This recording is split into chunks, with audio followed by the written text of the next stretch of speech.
in the first half, more of the ball.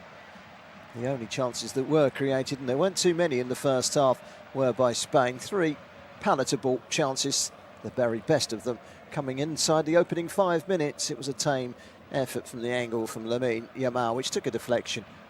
But Emiliano Martinez made the save. We're off and underway for the second half. It's the blue and white, light blue and white stripes of Argentina that are defending the goal away to our left-hand side.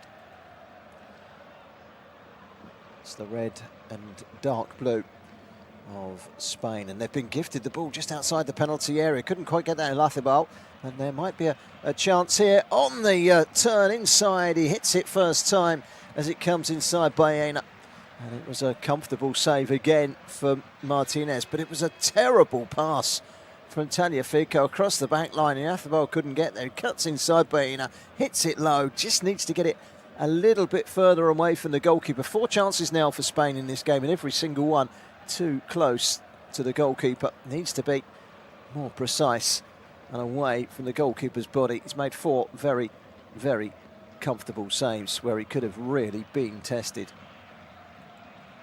There's a ball out towards Laporte on the right-hand side. It's still Spain 0, Argentina 0. Messi. Paredes and for Gonzalez at half-time. Would give them, I would imagine, a very narrow midfield. The Argentines, it does look as if Paredes has gone to the left-hand side. Certainly shore things up against Lamau. Now here's a chance to get forward down the right-hand side. And it's Gonzalo Montiel trying to get there. Laporte goes across with him. It's a good win by Laporte, and then he wins a free kick as Montiel landed on top of him. So, well, a free kick has gone to Argentina, which I'm very surprised at. It looked like he got the ball to me. He wags his finger in the air and gestures to the referee with a shake of the head, and I have to admit, I'm on Otamendi's side there. Not Otamendi, sorry, Laporte's side. In comes the Messi corner. It's stopped at source at the near post by Rodri. It hits an Argentine player and goes behind for a goal kick. And I don't know what has made Lionel Scaloni unhappy on the near touchline, but he's certainly bringing up something with the 4th official. The goal kick has been taken by Spain, who are defending the goal away to our right-hand side in those red shirts and dark blue shorts and socks. It's all white for Argentina with the light blue stripes on the shirt, the famous white and light blue striped shirts. Quickly run through the 2 sides for you. Remember, 2 changes so far for Argentina. They've lost Lisandro Martinez, so they've got Emi Martinez in goal, Montiel, Romero, Otamendi on as a sub, and Tagliafico at the back. Then Paredes on at half-time.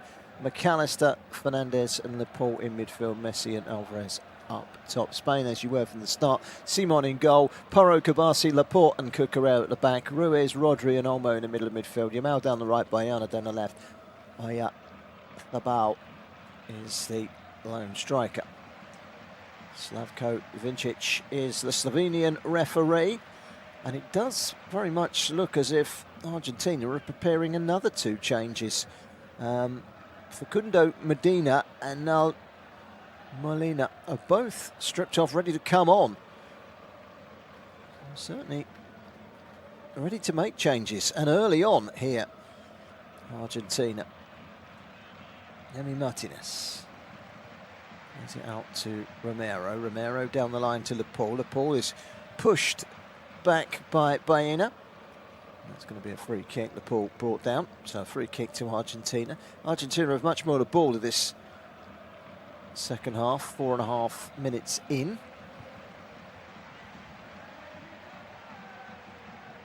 Spain's last loss was March 2024, a friendly away to South American opponents Colombia. Since then they've gone on this 37 match unbeaten run. Remember, Argentina on a 14 match unbeaten run. Somewhere has to give here today. There's Laporte, gets it wide to Tagliafico down the left-hand side, almost level with the edge of the penalty area. It's been manoeuvred back to Otamendi, comes inside, plays it back to the halfway line, and Romero down the line from Montiel. Did it go out of play for Laporte? Referee gives the free kick for a foul. And it's a foul on Gonzalo Montiel, who was caught late by Alex Baena. Spain 0, Argentina 0, 5.5 minutes into the second half. Good start to the second half this by Argentina. I know Spain did have a shot from Baena in the opening minute or so of the half.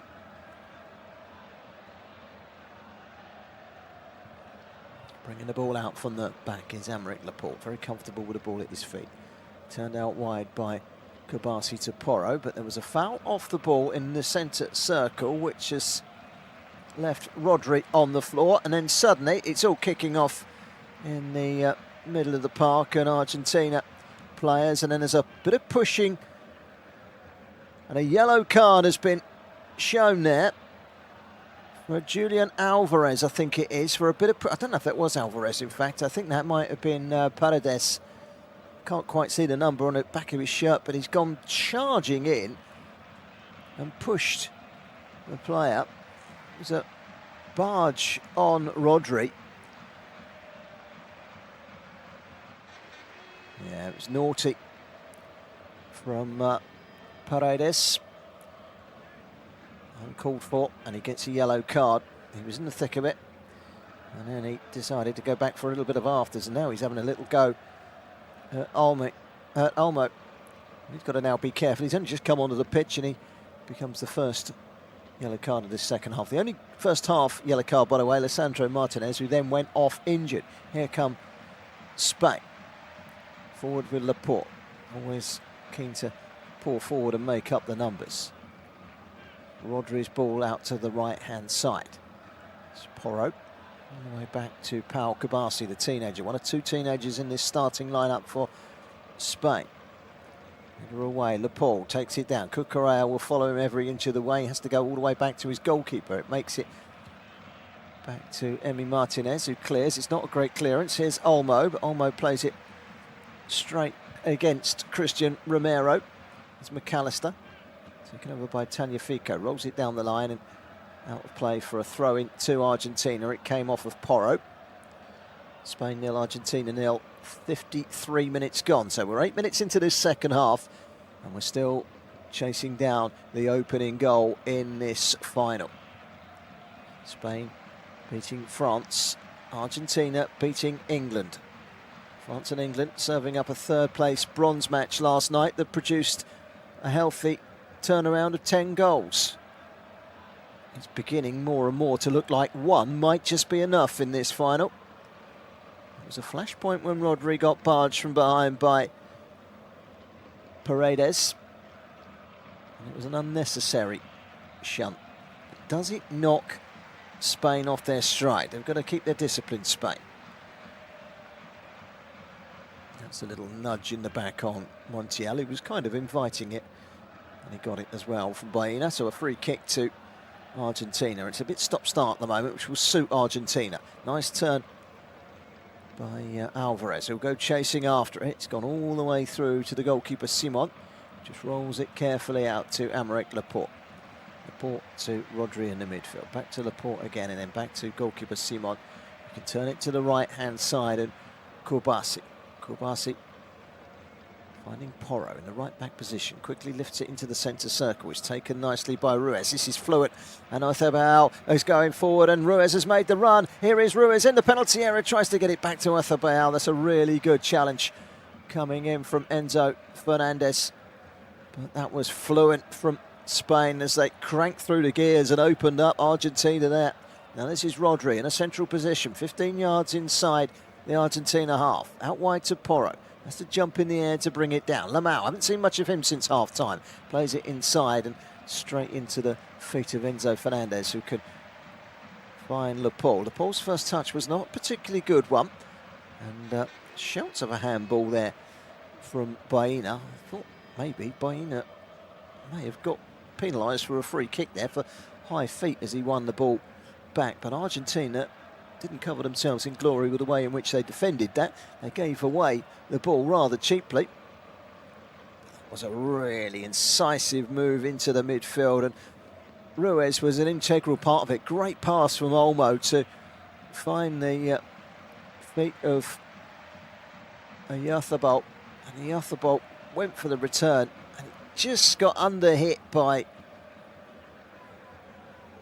Fabian Ruiz, which was a shame because that would have been quite some goal had he put a little bit more pace on it. Now here's Olmo into the penalty area on the right hand side. Can he get the cross in? He pulls it back. Cucurella can't quite get there in time. It's turned behind for a corner, and it was Montiel that put it behind. Argentina want a free kick. They felt that maybe Cucurella barged into Montiel there, but Montiel driving in and putting it behind for a corner. That was dangerous. He had to get there first, Montiel, and he was staggering and stuttering slightly, but he made sure that the outside of that right foot got there first before Cucurella. So a corner to Spain, their third corner of this match. Spain 0, Argentina 0. 56.5 minutes on the clock. The last World Cup finals in this country didn't produce any goals and went all the way to penalties between Brazil and Italy. It's played short, it's lifted into the box. Ayathabal tries to get there, but it bounces beyond him and beyond Ruiz from the cross from Porro and goes behind for a goal kick, and the short corner never really worked that. And now we are going to see Nahuel Molina coming on. A third change already for Argentina, less than an hour gone. And they are ringing those changes. And they are going to bring off Gonzalo Montiel. So Montiel will come off, and a straight swap for Nahuel Molina at right back. Only 2 subs remaining. Nahuel Molina on. Goal kick to Argentina. It's with Emi Martinez. Slots it up to the halfway line. The flick was from Alvarez, but goes straight out for a throw-in.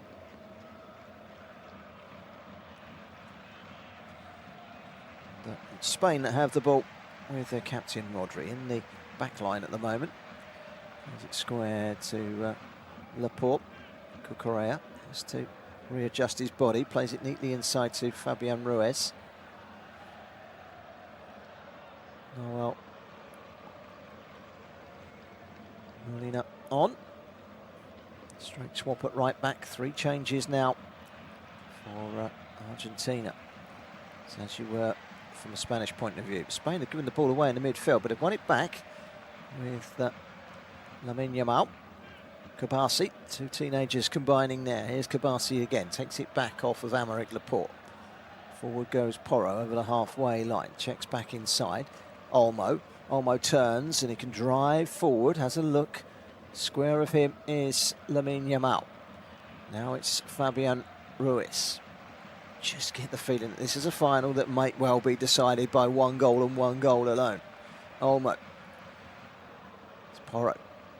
Porro's done well, but then just slips at a vital moment, and they're going to give a free kick here. The referee's given a free kick. It's a foul by Paredes, who pleads his innocence, but just knocked Porro off his stride with a nudge and a grab of the shoulder, a grapple that was enough, and insight of the referee, who says that's a free kick. Porro went down, free kick to Spain. It's 5 yards outside the penalty area. It is out towards the corner edge of the penalty area, which perhaps takes it away from being a shooting opportunity. It's going to be Lamine Yamal who puts the ball down. even if it's... Well, the referee's spray can hasn't come out until just now, and I think it might have been blocked because he's had to spray it into thin air. It looks like there's a lot of snow been sprayed into the warm New York air. Yamal is having a good look. So too Mikel Oyarzabal. Also standing over it, Alex Baena. Emi Martinez is lining his wall up cautiously.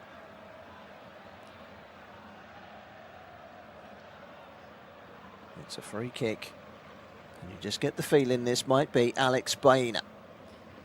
Is it going to be a shot? He runs over it, so it's going to be Lamine Yamal. Yamal will go for goal, straight into the wall. Baena, can he get the cross in? He can't. It's scooped away by Romero. And that will go out of play on the far side. It's going to be a throw to Argentina as opposed to Spain.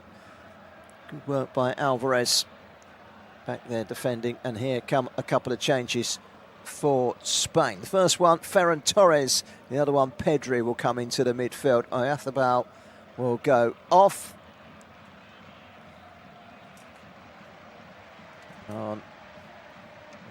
Off comes Ruiz as well.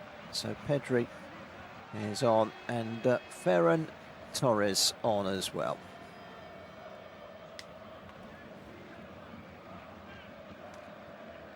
So a couple of changes there for Spain to freshen things up from their head coach Luis de la Fonte. Ruiz is Fabian Ruiz, very good player in the midfield. But when you're bringing on someone with the experience of Pedri, I suppose it's a like for like. There's a free kick being given over on the far side by the assistant referee, and it's gone to Spain. It was a foul at the back by Nicolas Otamendi.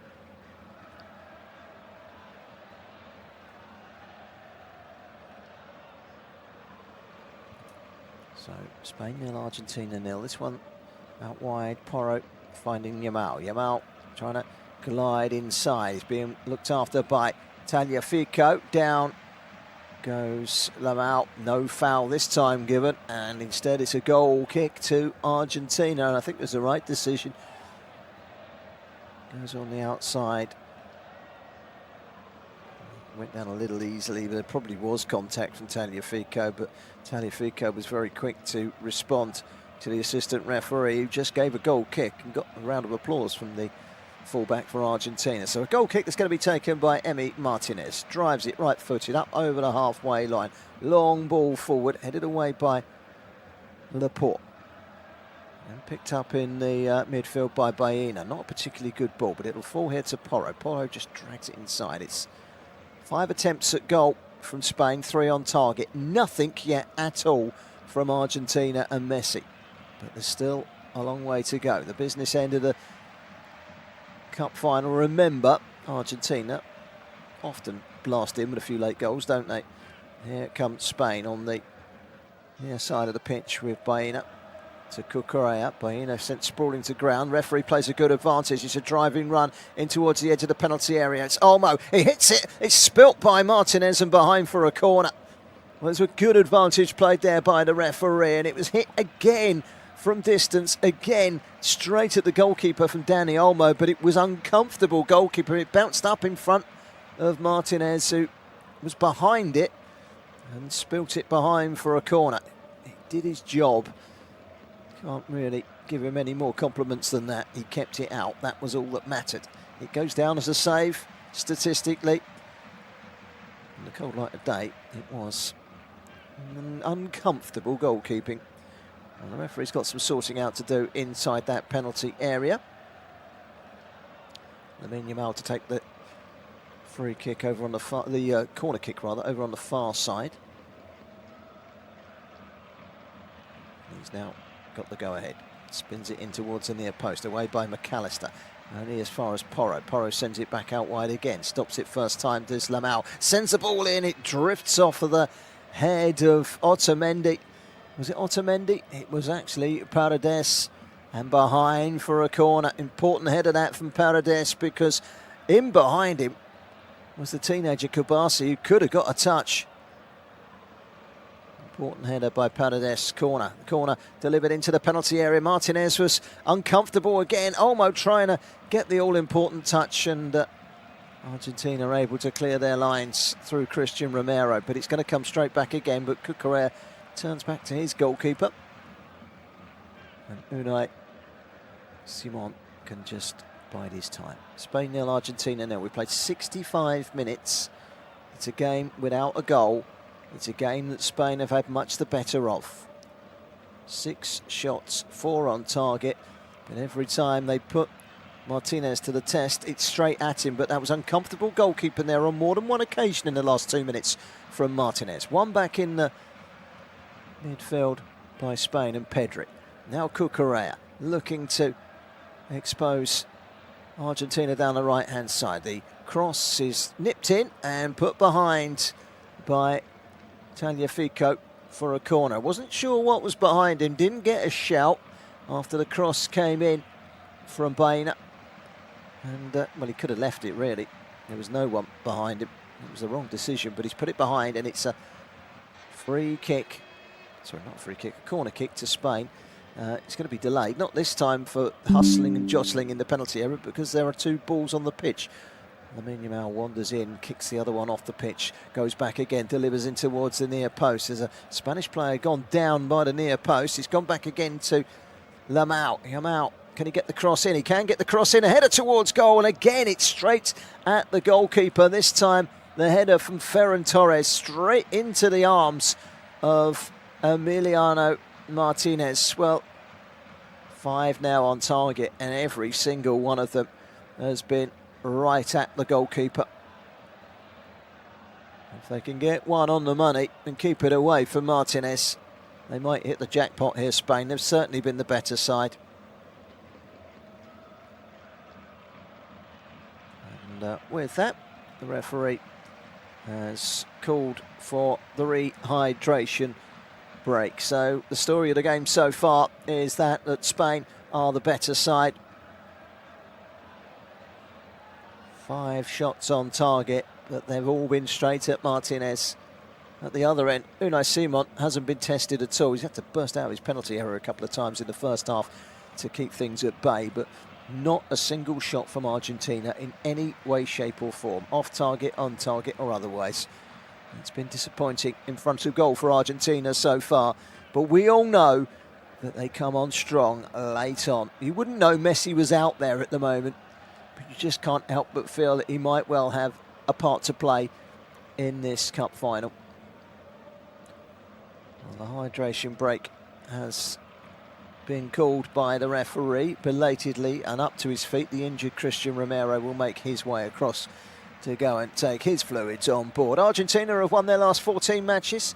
Their last loss September last year, a 1-0 defeat in a qualifier for this tournament away in Ecuador. It didn't really matter, they were pretty much already qualified. So 14 matches unbeaten Argentina. Spain, well, they're nearly 2.5 years unbeaten. 37 matches unbeaten. These two sides, statistically, the best 2 in the competition. England and France have made up the semi-finals of the competition, and that was the top 4 ranked sides, as you were. The authorities got that ranking absolutely spot on, didn't they? Everyone thought it would be Spain, it would be France, but Spain put them to the sword, didn't they? And they did it with style. And suddenly, from being also ran, Spain were being taken very, very seriously indeed. It is Spain 0, Argentina 0. The clock continues to tick.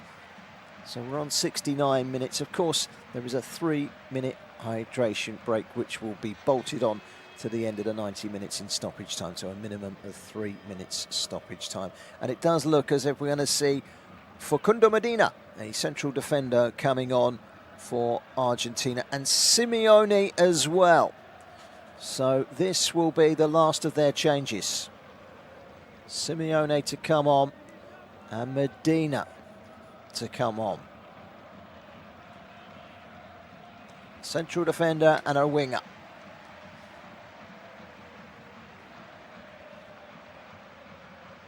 Well, Romero is coming off, and so too DePaul. DePaul, rather. So Romero, pretty solid actually today. Impressed with him. Will he be a Tottenham player when summer's over? That's the big question. They've been signing central defenders. You suspect not, but we're going to get back underway with a free kick or a goal kick. Well, one of the Argentinian players has got the ball in the right-back position for a free kick, and the goalkeeper, Emi Martinez, has got the ball inside his own penalty area. There's a bit of confusion as to what the restart will be. It'll be a drop ball by the Slovenian referee. 80,663 is the official attendance, has just been announced. Sunshine still brightly burning in New York. Who will take that big golden trophy home? And will it be done in the 90 minutes as the seconds gradually tick us by? It's beginning to look like we might need that extra 30 minutes and maybe even the penalty kicks. That was the last time the final was played in this country. It needed penalties after a 0-0 draw. I wonder if history's about to repeat itself. From memory, and it was a long, long time ago, that Italy against Brazil game. This game has been a little better, although Argentina have been very disappointing. Messi, who's been on the periphery throughout, is back with Martinez, the goalkeeper, who can clip it out wide to the left-hand side. Tagliafico brings it down, rolls it backwards. It's Otamendi. So it does look as if Medina's gone straight into the back line with Otamendi. Straight swap.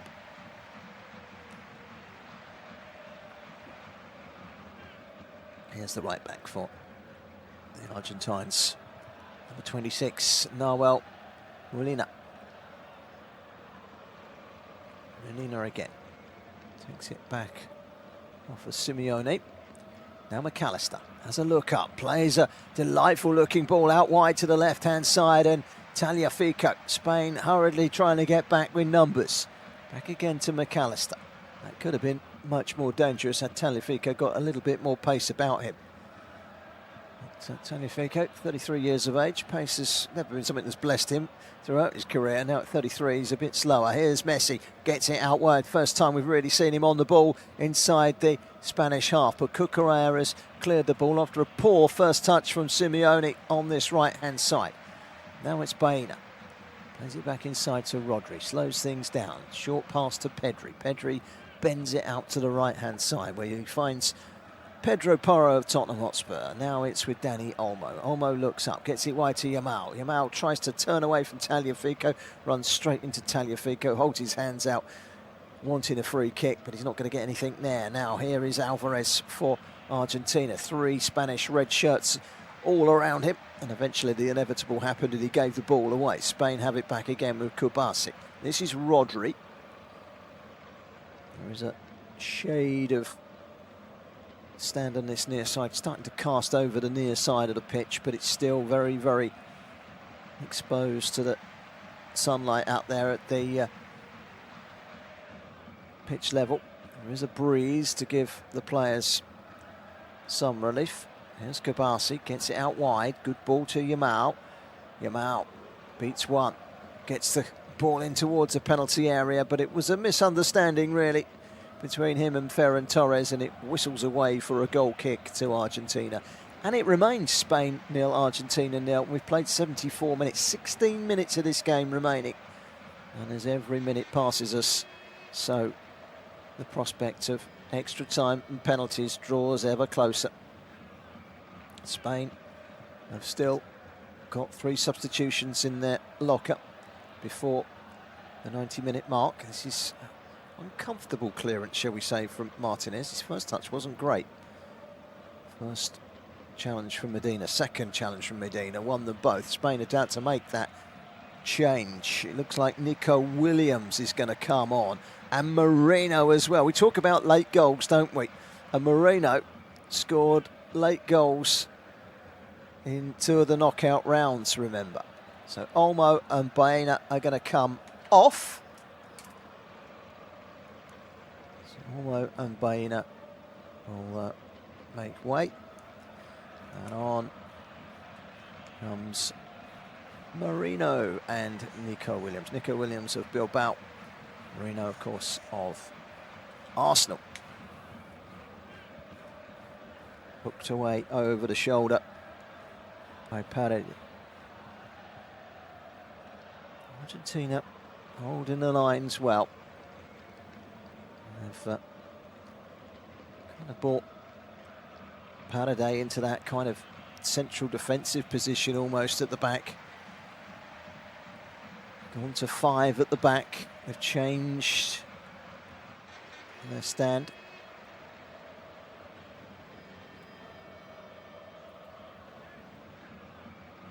Spain on the ball at the moment. They are the team in the ascendancy, but they haven't found a way through yet, despite their dominance, Spain. Here's Rodri. What can he make happen? There's a look up and finds Williams. First touch for Williams on the left-hand side. Cuts inside. A little bit of urgency from Spain now. Pedri. Cucurella. Pedri again. Bursts inside towards the penalty area. Nice, neat touch from Ferran Torres. It's Rodri again. It's a good touch and a shot coming in, and again it's straight at the goalkeeper. Everything they hit towards goal.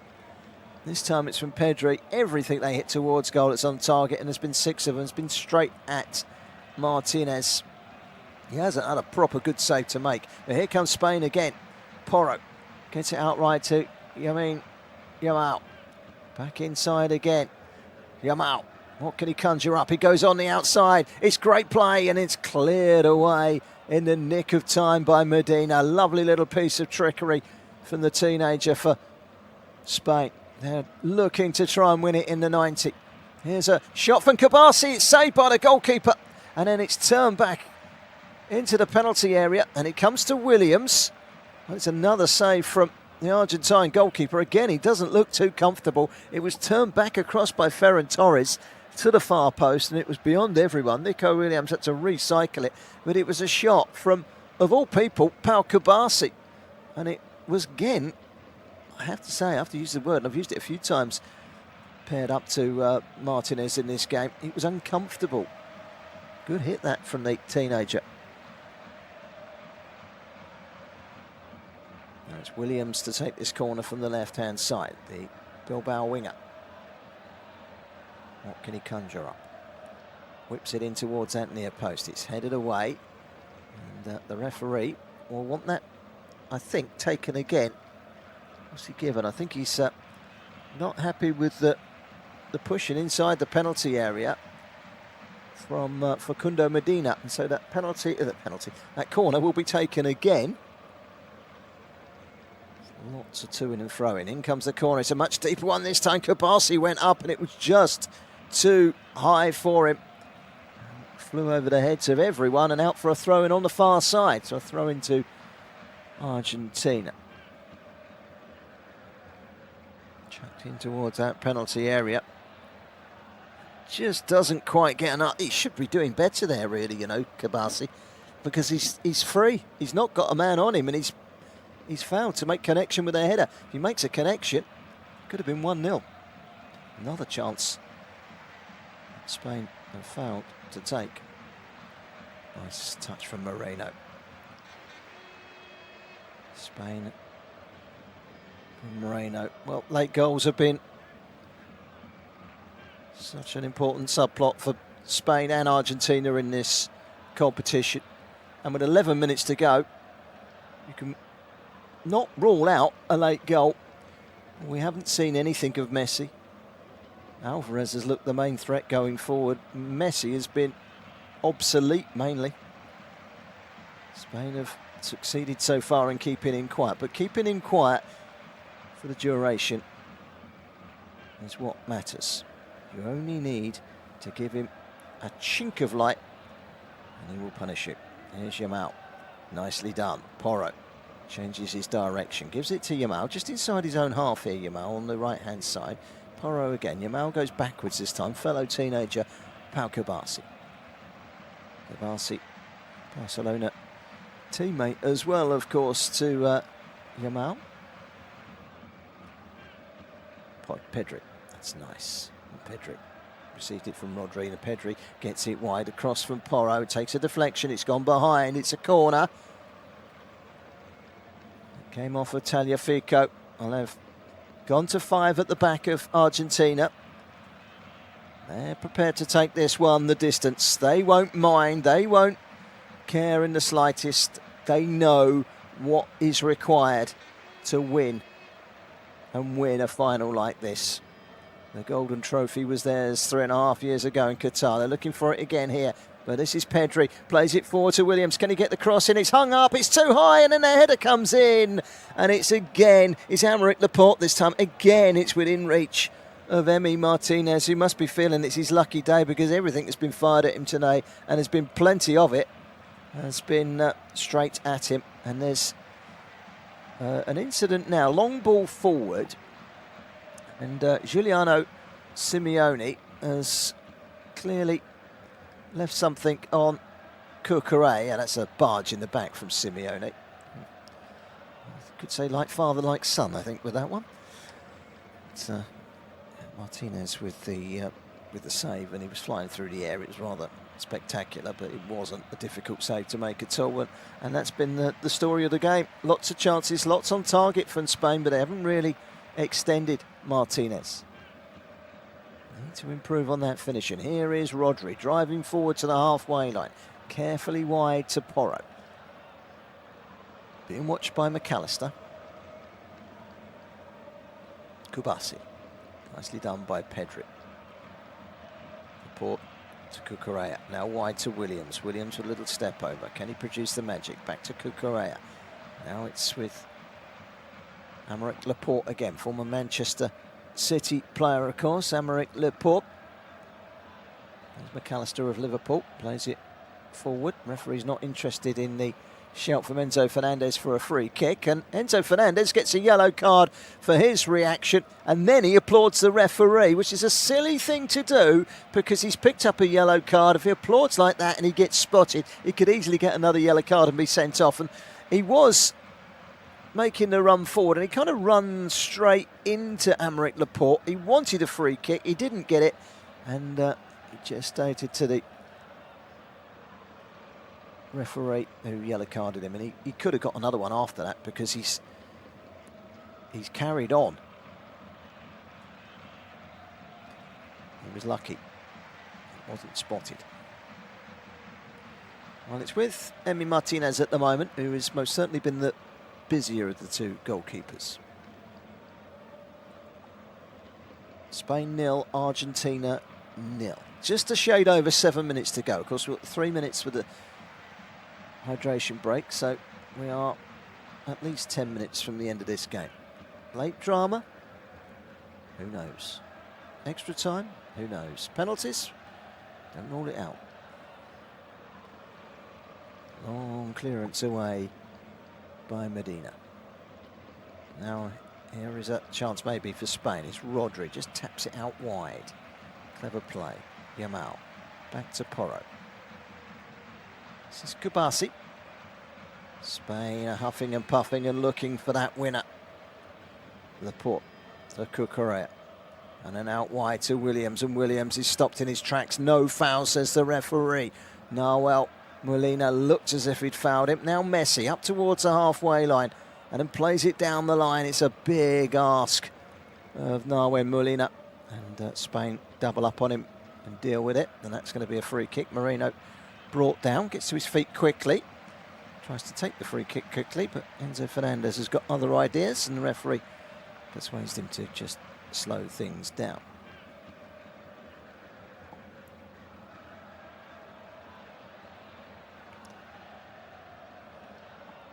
Still 0-0. 84.5 minutes gone. Ball out towards the right-hand side. It's Porro, and now it's Yamal. Lamine Yamal, that's a nice pass into Moreno. Can he get the cross in? No, he can't. Good defending once again by Facundo Medina. Deflects it away to the far side, where Spain have themselves a throw up towards the corner flag. Yamal will leave it to Porro. 0-0. Just 5 minutes remaining in this final. Extra time looming maybe penalties as well. Kabasi. This is with Rodri. Rodri again. Plenty of movers ahead of him, but he lifts it to this left-hand side in the unmistakable locks of Cucurella. Laporte. Laporte, solid as a rock at the back, plays now in Saudi for Al Nassr, former Bilbao player as well as Manchester City. And towards the right-hand side, came off from McAllister last, so it will be a throw-in to Spain. Ball played inside by Mikel Merino. Spread out to Williams on the left-hand side, takes it on the chest, and now he can have a run. Comes back inside and tries to go on the outside. Wise to it though, Molina. They've gone 5 at the back, and it makes them incredibly difficult to break down. They've got 2 war horses down the wing-back positions that can defend, but when needed, get forward. They've got the likes of Messi and Alvarez. They've got the energy of McAllister and Fernandes in midfield. It's a ploy, a change of tactics that they are more than capably suited for. But it's been, without wanting to use the description, a fairly one-sided final. There is Rodri, who has bossed the midfield. Perhaps the difference between the two sides. Yamal has a look up, finds Rodri again, just siphons it off to Porro, lifts it into the penalty area, shot coming in on the turn. It was a difficult manoeuvre for Ferran Torres, and he couldn't hit the target. It was wide of Martinez's left-hand post and out for a goal kick, and they can breathe a sigh of relief because it was a tremendous ball into the penalty area. Absolutely brilliant ball by Merino over the top. He perhaps rushed that one a little bit and didn't connect well. Behind for a goal kick. Well, they're still hanging on in there, Lionel Scaloni and his side. 3 minutes plus a minimum 3 minute stoppage time between them and taking it to extra time. They took France to extra time in the last final 3.5 years ago in the heat of Qatar. Now Spain come again. It's a good run forward from Pedri. Yamal just bypasses Enzo Fernandez. Rodri. This is Aymeric Laporte. Into the midfield again. Pedri trying to pull the strings. Has a look over the top, finding Williams on this left-hand side. Will he get there? Just about. Williams brings it under control, finds Cucurella. Cucurella, 25 yards on the corner flag, left-hand side. This is Rodri. Waits for Alvarez to come and close him down and then plays it sideways to Porro. Porro now to the left-hand side again, and Williams. Nico Williams. Perfectly capable of having a run at the defenders. Spain probing. Kubasi looks up into the penalty area. This is Moreno. Nice and neat and so tight, and they've got so many defenders back there. Argentina haven't cleared it. Here's Yamal. Cutting inside. Still Yamal. Goes the other way this time. Still Yamal. To Rodri. Out towards the left-hand side now. It's everyone behind the ball for Argentina. Williams tries to go inside, but again it's stout defending at the back from Molina. And they are a beast to close down, to break down Argentina. It's proving that way. I said it earlier. The last final of this competition here in 1994 went all the way to penalties without a single goal in 120 minutes of play. And you can't rule out that happening here, but Spain might have other ideas. It's Rodri from the edge of the penalty area. Rodri lets blast with the right foot, and it just sat up and it flew high over the top of the crossbar and behind for a goal kick to Argentina. We're into the final minute of the 90. And yeah, it was one that he was just leaning back on. A grimace on the face of Luis de la Fonte. Might have been a chance, but it flew over the top. You're listening to studio-based off-tube commentary of the final at the New York, New Jersey Stadium. Spain 0, Argentina 0. Reminder that this match is being shown on regional, national and local television through broadcasters all around the world, so don't forget to tune in and watch it through your own eyes. It's a throw-in to Argentina, and they are in no great hurry to take it.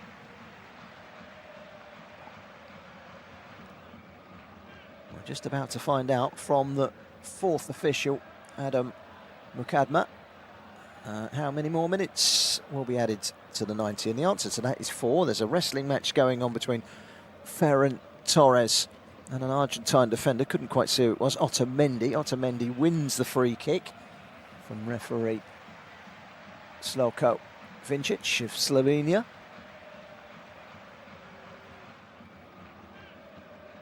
Played inside by Otamendi and then all the way back to Martinez in the D at the edge of his own penalty area. Spain 0, Argentina 0. We're counting down the seconds now. 4 minutes of stoppage time. Extra time looming large. This is McAllister. Remember, Argentina haven't had a shot yet. This man has hardly had a touch. Messi. He's been flattened as Messi. And then the ball has been struck into the referee's body. It was a full-blown block from Laporte. Aymeric Laporte was standing there. It wasn't anything brutal. And Messi's been flattened. He's back on his feet. He's been helped up by the man that put him there, Laporte. He runs straight into him. That's one way of stopping Messi. Just stand in his way. And it was that easy. But it was there. But it's a free kick to Argentina. And as I said earlier, we've played 91.5 minutes now and they haven't had a single shot. No shots on target. No shots on target. No shots at all. Get one on target now and get the beating of Unai Simon for only the second time in this tournament, then they will be world champions again. Messi. Wide it goes. Back again to Messi. This is Fernandez to Messi again, who cuts back inside. Still Messi. It's been blocked away. There was a chance of a Spain break, but Messi finding Alvarez. Alvarez gets it wide. This is a cross that comes in. Well, that is the most dangerous they've looked all afternoon. Giuliano Simeone's cross was easily gathered by Simone, and now there's a chance for Williams at the other end, and he goes scampering up the right-hand side in towards the penalty area. Williams with a shot, the save by Martinez, and that's probably the best of his saves so far. Everything's been straight at him, and that one pretty much was straight at him. Now that's a tackle, and this could be a red card. And it is a yellow card and a red card for Enzo Fernandez. He went straight through the back of Kabasi. And he has been shown a second yellow. And Argentina are down to 10 men in stoppage time. Enzo Fernandez, scorer of the equalising goal against England in the semi-final, shown a red card. And Argentina down to 10 men. Well, Kabasi came onto it. And he clears it, and as he clears it, it's followed through by the Argentine midfielder, and that was where he was pulled up. And a second yellow, and out came that red card, toppling Kabasi up in the air. It's a nasty one, and he has been sent off. And he's not leaving the pitch at the moment, Enzo Fernandez. He needs to get off. VAR will have their look. It is being checked out. I can't see how they're possibly going to overrule that being a yellow card. But they are arguing in their numbers at the moment. Messi leading the protests. But this could be a massive moment in the final. A second yellow for Enzo Fernandez. I can't see how on earth it's going to be overturned as a yellow card. We've only seen the replay the once. And I have to say, I didn't think there was anything other than a yellow card off the end of it. As soon as the challenge went in and you saw Pau Kabasi topple up in the air, you knew that Enzo Fernandez was in trouble. And he gets a second yellow and is red carded. Let's have another look, shall we? Oh, not there, but one thing's for sure, Kabasi is still down and in a lot of pain.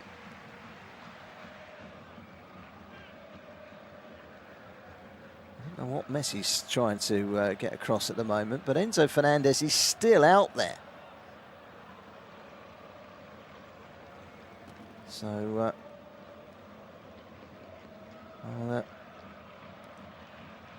Argentina down to 10 men, and Gubasi's back to his feet,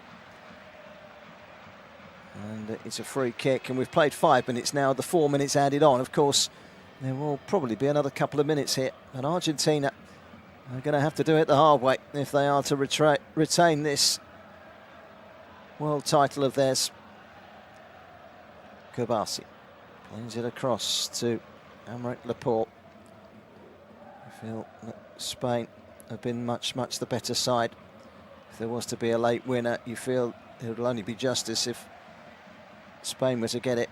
And now Argentina, who haven't had a single shot in this game, are going to have to be more negative, defensive and streetwise. Here's Yamal.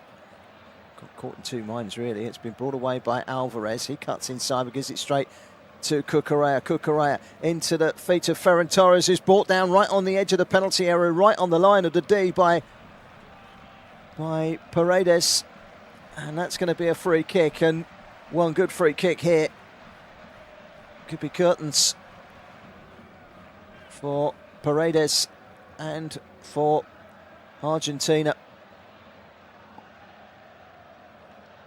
Well, they've used all their 5 substitutions of Argentina. I have no doubt they will look to bring on a midfield player to help things out.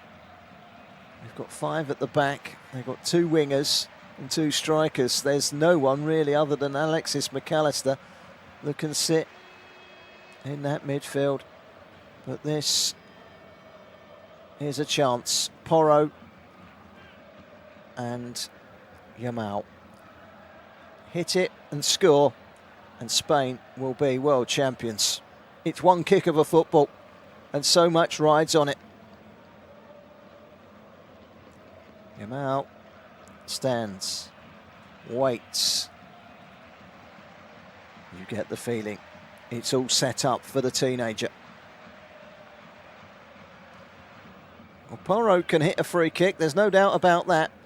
The left foot of Lamine Yamal is the focus of everyone on the globe at the moment. A 19-year-old whose tournament has improved as it's gone along, but it might well be Porro yet, you know. He's bang centre. They've got 4 in the wall, Argentina. And they've got to hope that they can't do damage here, Spain. Spain free kick. Porro or Yamal? Who's it to be? 98 minutes on the clock. The world title on the kick of a football. It's going to be Yamal. It's tipped around the post by Martinez. It's a corner. And Martinez making the save. Well, he's had to make save after save in this game. And most of them have been run-of-the-mill. And whilst he flew through the air and made a good save there, it was a good height. Here comes the corner from Williams. He's played short again, back in again. Solid challenge coming in. And there goes the final whistle. And it's a world final once again in the US that fails to deliver a goal in 90 minutes. But Enzo Fernandez shown a second yellow in stoppage time means that Argentina are going to have to try and battle through this with just the 10 men, and they haven't had a single shot all game so far. It's Spain's to be won, but they haven't found that breakthrough yet, and they've got to find a way through Enzo Martinez. We're going to take a short break. We'll be back for extra time in just a few moments' time. We'll see you on the other side.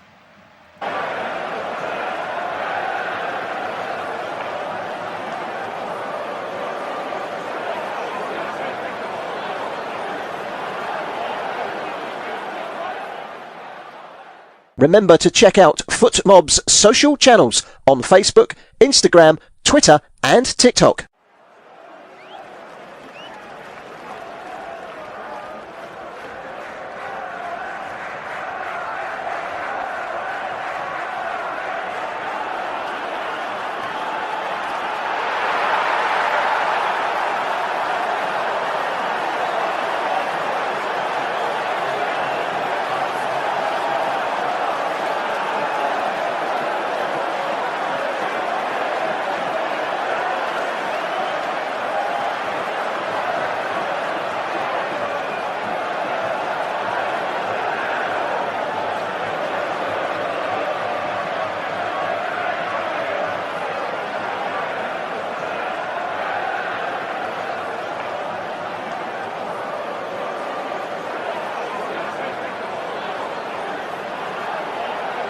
Thank you for listening to FootMob's audio commentary.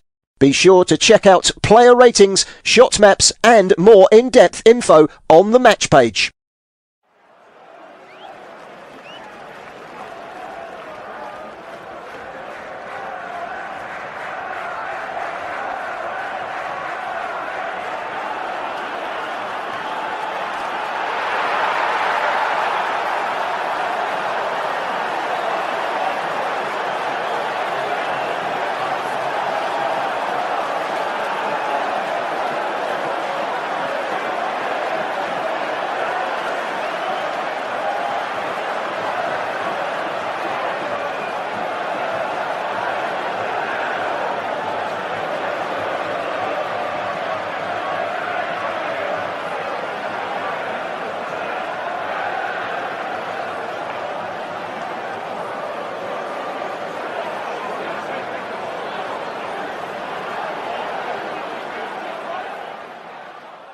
Remember to check out FootMob's social channels on Facebook, Instagram, Twitter and TikTok.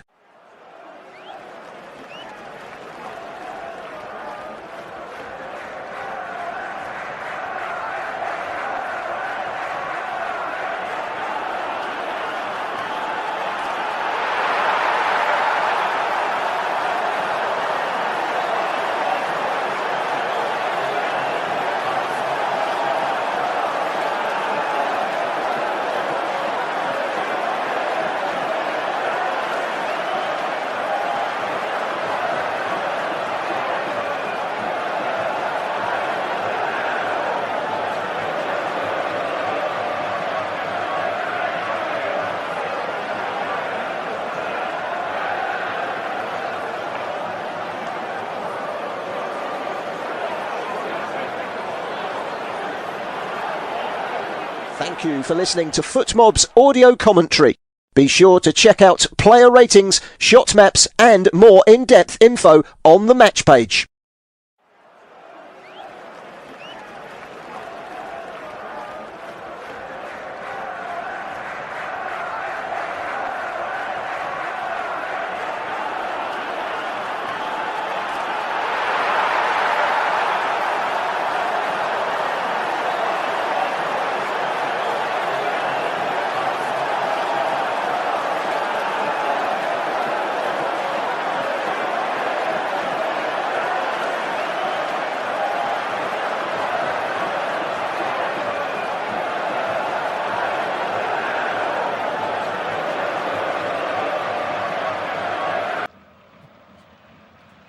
Okay, welcome back. It's extra time in the final. It's Spain 0, Argentina 0. If you are just tuning in for the first time in this final, let me tell you that Spain have had endless shots on target and a vast majority of them have been within reach of Martinez. A couple of half-decent saves, nothing world-class, I would say. But Spain have done enough to win this game in 90 minutes. And Enzo Fernandez, 2 yellow cards, he's off. And Argentina down to 10 men for the entirety of extra time. And now they've really got their backs against the wall. Here comes Spain. Pedri to Porro. Wide to Yamal. Free kick at the end, forcing the save from Martinez. If it had gone in, it would have been a world winner. Williams trying to get the better of Molina. Cucurella. Touched off by the Spanish substitute Pedri. Spain have still got 2 substitutions because it's extra time. Argentina do get an extra substitution of their own, but they used 5 very early on. There's Porro with an added man. Can Spain make this count? Yamal to Porro. Nice touch by Ferran Torres, but he was just surrounded by Argentinian defenders, and Tagliafico wins a free kick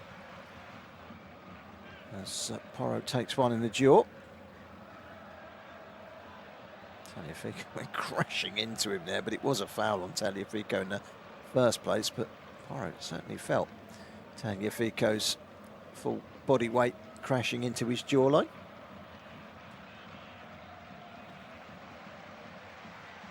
Now, Argentina have failed to keep a clean sheet in 90 minutes in any of the 5 previous games, so they've at least halted that run and kept a clean sheet here, but they've scored at least 2 in every match in 2026 and won every one of them. They haven't even registered a single shot on target, or off target for that matter, in this game so far. They're going to win this world title. They're going to do it in style and against all odds.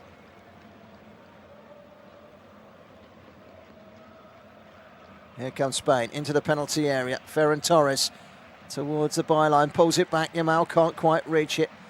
And there's Alvarez back there helping out. Tagliafico lifts it down the line. Alvarez brings it back under control.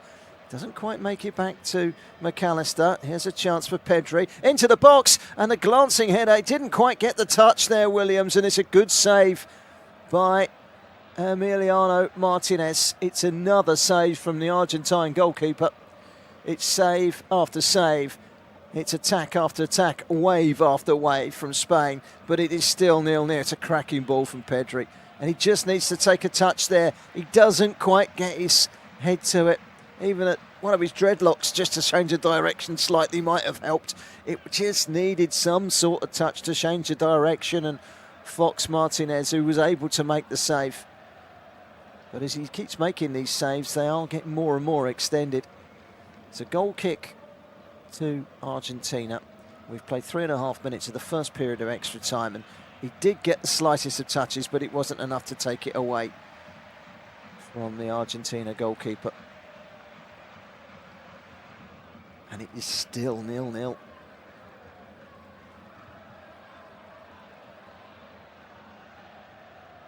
Spain 0, Argentina 0. 2 sides in terrific form. They have the art of winning. 16 attempts on goal from Spain, 11 on target. No attempts on goal from Argentina, nothing on target. I think that stat alone tells you enough. And Spain really should be winning this game. And they're going to bring on Nico Paz in a minute. Might take a defender off and go for it. Here is Rodri. Took a deflection. Wasn't great defending though. Trying desperately to get rid of it in that midfield area through Paredes. It's back with Aymeric Laporte. And now it's Pedri. Pedri and Rodri in that midfield.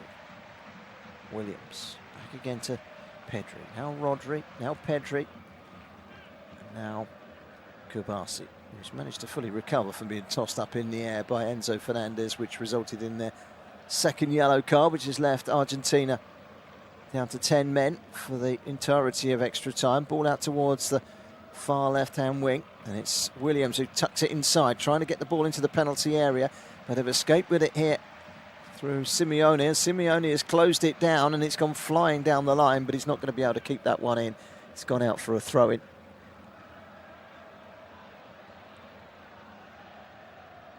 And it is still 0-0. And if anyone can get this one over the line to penalties, then you've got to say it will probably be Argentina. The nitty-gritty way. They won't care one jota, the 16 shots and 11 on target. Into the penalty area. It's a chance for Moreno. It comes to Williams, and Williams scores. But it won't count, I don't think, or will it? No, the referee's blown his whistle. It was a foul by Moreno. Nothing wrong with the finish from Nico Williams. Finally, they find the breakthrough.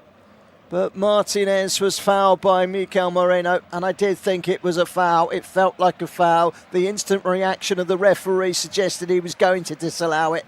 It didn't stop Nico Williams from going off and starting his celebrations. The ball into the box. It's a great touch from Moreno to get away, and he tries to get the shot in. Does he get a touch there? Well, you know what? It's subjective. Does he get a touch here, Moreno? Well, I don't know that he's touched the goalkeeper there, you know. I've got a feeling they might review this VAR. I don't see an awful lot wrong with that. This is going to be interesting. VAR, who haven't been called upon once in the 90 minutes, might just have a little look at this. I don't think that Mikel Moreno makes any direct contact of sorts with Emiliano Martinez. I don't think it's a foul. The ball whistled into the box. It's a great touch from Moreno to turn away from Otamendi. He went flying to ground. Goodness only knows why. I mean, it was terrible defending. Doesn't quite get the touch. Martinez has stayed down. Not sure he even picked up an injury, but he's gone down and he's getting treatment. And I'm not entirely certain whether VAR are actually having a look at this or not. They're going on the referee's say-so. It's a big moment in the game. Spain finding an opening. Nico Williams scoring, but Mikel Moreno judged to have fouled Emilio Martinez in the eyes of the referee. I'm not entirely certain there was much in it. The big question is, are VAR reviewing it? And as every second passes, it feels more and more like they're not. Here come a Spain change or two. Eric Garcia of Girona is coming on, and so too is Martin Zubamendi. Coming off is Rodri, who's run himself into the ground, and Laporte as well. So Laporte and Rodri are the two players to come off.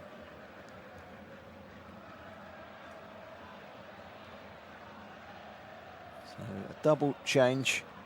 Eric Garcia will go in at central defence. Zubamendi will just hold the fort in the midfield. Arsenal player, of course. Long ball forward. It's one in the air by Alvarez. He's chasing his own header because there's no one else up there. Messi has been on the periphery all game. He's barely had a touch. Early touch here for the Spanish substitute Zubamendi. Gets it wide. Now a chance may be here for Spain to win the ball back. It was a poor pass really from Medina. And this is Lamine Yamal. Nice Zubamendi. Fresh pair of legs just to give Spain that extra drive from the midfield. This is Pedri, chips it in towards the penalty area. Marino was almost on the end of it. Good clearance away by Paredes. And here is Messi. Messi gets the better of Kabasi but fouls him in the process. Tries to lob the goalkeeper, but he's not going to get away with that one. Well, they've got away with one a little bit here of Argentina, down to 10 men, and the goal from Moreno. Don't know what Zubamendi was, not Zubamendi, so I don't know what Otamendi was doing for that goal. He just kind of clung hold of Moreno and then went flying to the ground. Cucurella to Williams. Williams finding Pedri. Wide by Kabasi. Can Porro get the cross in? He can, it's a deep one. It's a good header away. A needed one as well from Facundo Medina. It's with Cucurella. Nicely controlled by Garcia. Here they come again, Spain, Pedri. It's a ball into the box. Instead it comes back out again. This is Pau Kabasi. Wide to Lamine Yamal. To that left foot of his. Comes into Porro. Porro's gone for a run into the penalty area. Here's Yamal, tries to curl it. It's too high. It's a little on the wide side as well. It's going to be a goal kick to Argentina. We've played 11 minutes in the first period of extra time. And Argentina are going to bring on that one substitute that they've got remaining. And it's going to be the Tottenham-bound Bournemouth defender, Marcus Senesi. The Feyenoord and San Lorenzo player comes on for Alvarez, and striker on, defender off. I think you can read into Argentina's game plan here. It's one of hold on to what we've got. We'll do this one on penalties. Well, it's been a one-sided final. Argentina have held on grimly. They're holding on grimly at the moment with 10 men. as the ball is launched forward by Emiliano Martinez. It's helped on by Simeone. Simeone battling away, but it's brilliant play by Pedri. Pedri wins it, and now Porro. Pedro Porro on the right-hand side. Lamau. Pedro Porro again. Even I'm getting tired as a commentator. It takes it out on your 90 minutes, 120. It's taxing on the brain. But it's been a riveting final. Can Spain finish it off? This is Williams into the box. It's headed wide. Oh, Moreno only had to put it in the corner and he couldn't quite extend himself to put it on target. What a chance for Spain. He's onside as well and he's glanced it wide, and you have to say, of all the chances that Spain have created in this game, and there have been many, that was probably the clearest of the lot. Unbelievable from Moreno. Well, that would have surely won the World Cup. Here's Pedri. Zubamendi. Pedri again. Spain extending from the right to the left. Cucurella to Williams. Argentina, everyone behind the ball. Back out wide to Yamal on the right-hand side. Now Porro. Guided wide by Pedri. This is Williams. There's a look up again. Still Williams. Still Williams. Tries the shot. It's blocked, and blocked very well indeed by Paredes, who's now playing the holding midfield role. And this is Messi. Long ball over the top. Cucurella. No foul given. Well, Cucurella seemed to go through the back of Simeone there, and for me that was a cast iron foul, but nothing given. Long ball forward. This is Yamal. Not a good first touch, and it comes off of him and out for a throw-in. That could have been a breakaway there. And well, Simeone has now come darting all the way across the pitch to point out to the referee that he should have had a free kick, and I'm on his side with that one. It should have been a free kick. It was a foul by Cucurella.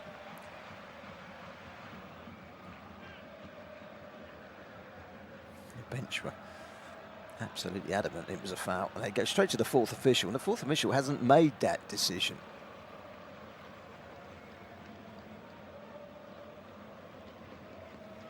Yamal was dragged off the pitch as he tried to keep the ball in play. He had a little swipe at Tagliafico there. I don't think there was much in it.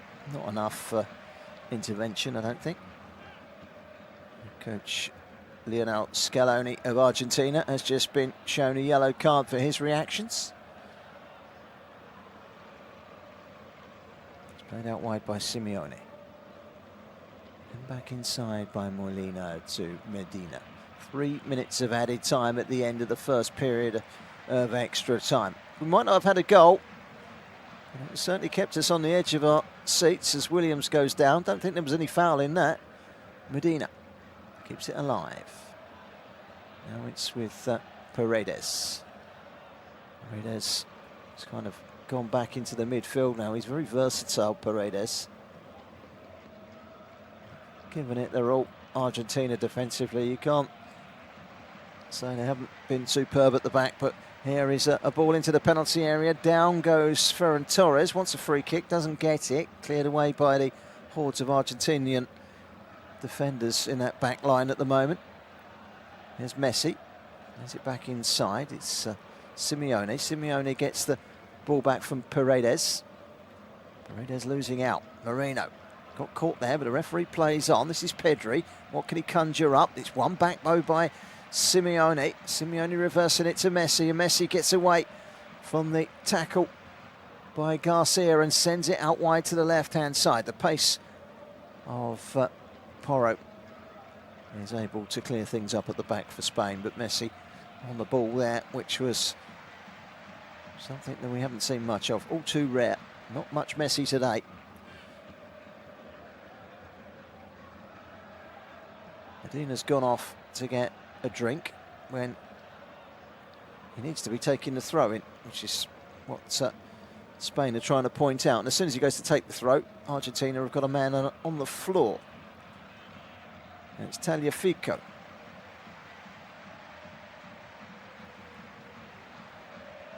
Ferran Torres puts his point across and the referee tells him to calm down. Well, that's just stupid really from Tagliafico, falling over under nothing. Ball has been struck against Giuliano Simeone and behind for a goal kick, is it? Well, the trouble is with this stadium is that the front row spectators down on this near touchline block off the vantage point of the touchline. It is actually a throw. It's taken by Porro. Down the line it goes, headed up in the air by Senesi. Senesi has gone into the heart of that now 5-man defence again. And the referee needs eyes at the back of his head. It's starting to get a bit spicy out there. Moreno sent tumbling up in the air from Paredes. Throw into Argentina. And they're trying every trick in the book to round this game up, and as every second passes by, so Argentina make it through to half-time in extra time. Well, they had the ball in the net, did Spain, but it didn't count. I'm not sure there was much of a foul on Martinez. They got away with one, and then they got away with another. The header from Moreno, if it's on target, it's 1-0, and they could well have won it. But Moreno glanced it wide, and he knows that was a big miss. So Spain still can't break down the 10 men of Argentina. We're having a look at the moment at the big moments in that first period, particularly the Williams goal. I'm not sure there was a lot in it.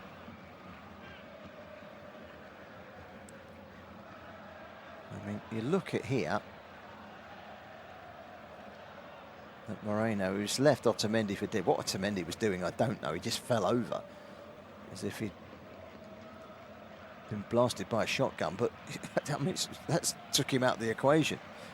Well, Argentina are made for these occasions, and the huddle around their manager, Lionel Scaloni, tells them to dig deep, to grind out a 0-0, and to do it on penalties. Argentina won't care whether they pick up new friends along the way. It's all about getting it over the line. Or can Spain get it over the line themselves? That is the big question. This is a massive 15 minutes of football. There's some tired limbs out there. For both sides, it has to be said. The 10 men of Argentina holding on. Marino's header wide. If he puts that in, you feel that Spain would have won this.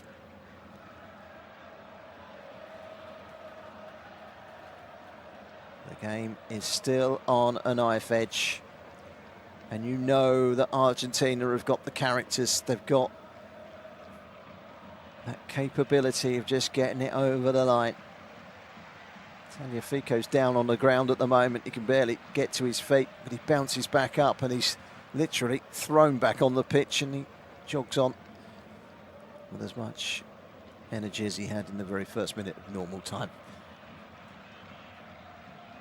15 minutes of extra time remaining. We're off and underway in the second period of extra time. It's Argentina kicking towards the goal away to our right. They haven't shot on or off target in the entirety of this final.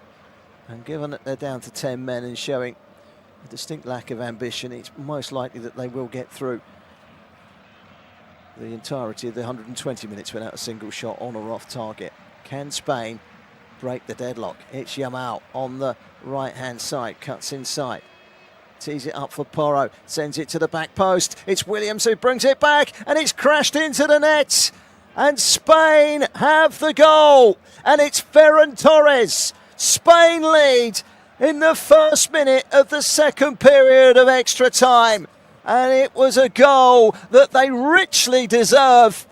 Ferran Torres is the hero.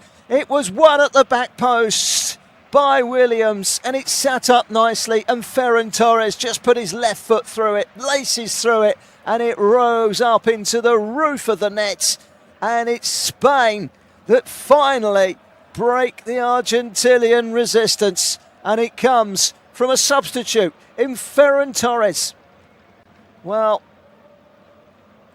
that was a real finish from Torres as well. Absolutely on the money. They haven't been able to produce classy finishing all afternoon. It was Lamine Yamal who tees up Porro, who crosses. Williams does well to head it backwards, and he just leathers it into the roof of the net with his bright yellow boots. It's a great finish, first time left-footed, and Ferran Torres has Spain on the brink of lifting the big gold cup. Great play by Williams to nod it back. And the resistance is broken. Ferran Torres. Well, he's kicked that corner flag out of its socket. And Messi can't believe it. They're going to have to do something here, Argentina. They've barely got an attacker on the pitch. They've taken off Alvarez. They've left Messi on there. And now they're going to have to try and conjure up something from somewhere with 10 men. Get a free kick, get a corner. Well, they've got a free kick here. Foul by Ferran Torres, the goal scorer. Spain were world champions earlier on this century. It's theirs again if they can just keep that clean sheet. Remember, they've gone all the way through this tournament conceding just one goal. They've never been behind. They would be worthy winners, and they would be deserved winners. And the ball is played into the box, and it's grabbed by Unai Simon. And when they announce the World Cup team of the tournament, you'd have to place him in goal, given that he's only conceded the one goal. There will be plenty of Spanish players in that 11. There will be a Bellingham, there will be an Mbappe, and there will be a Messi.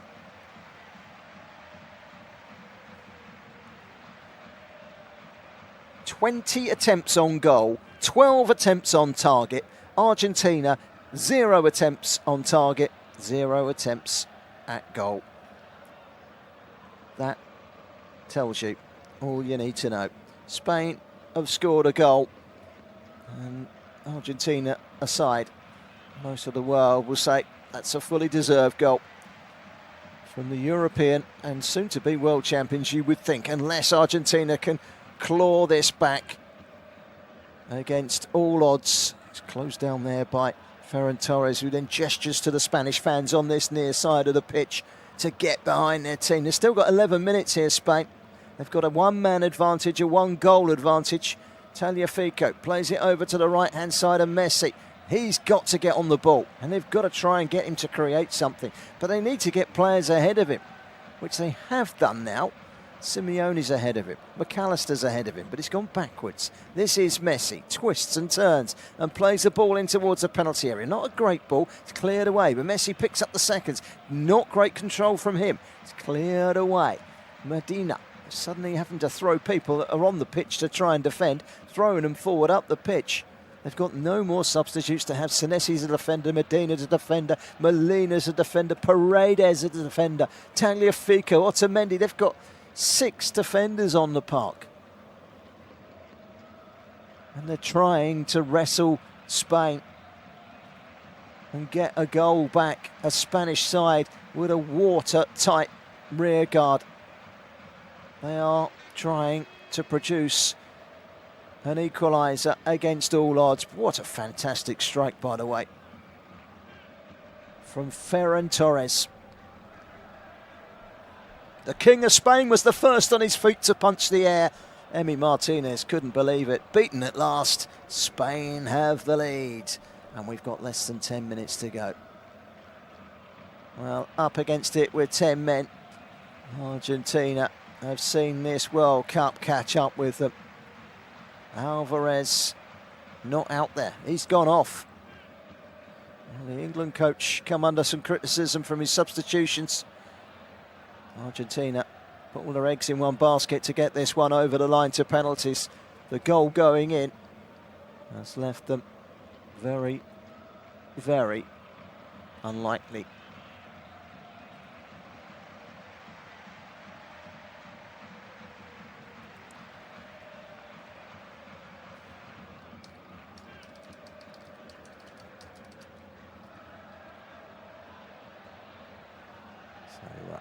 So with Pedro Porro, it's almost shocked Spain because now they've got it in the bag. It's a complete change of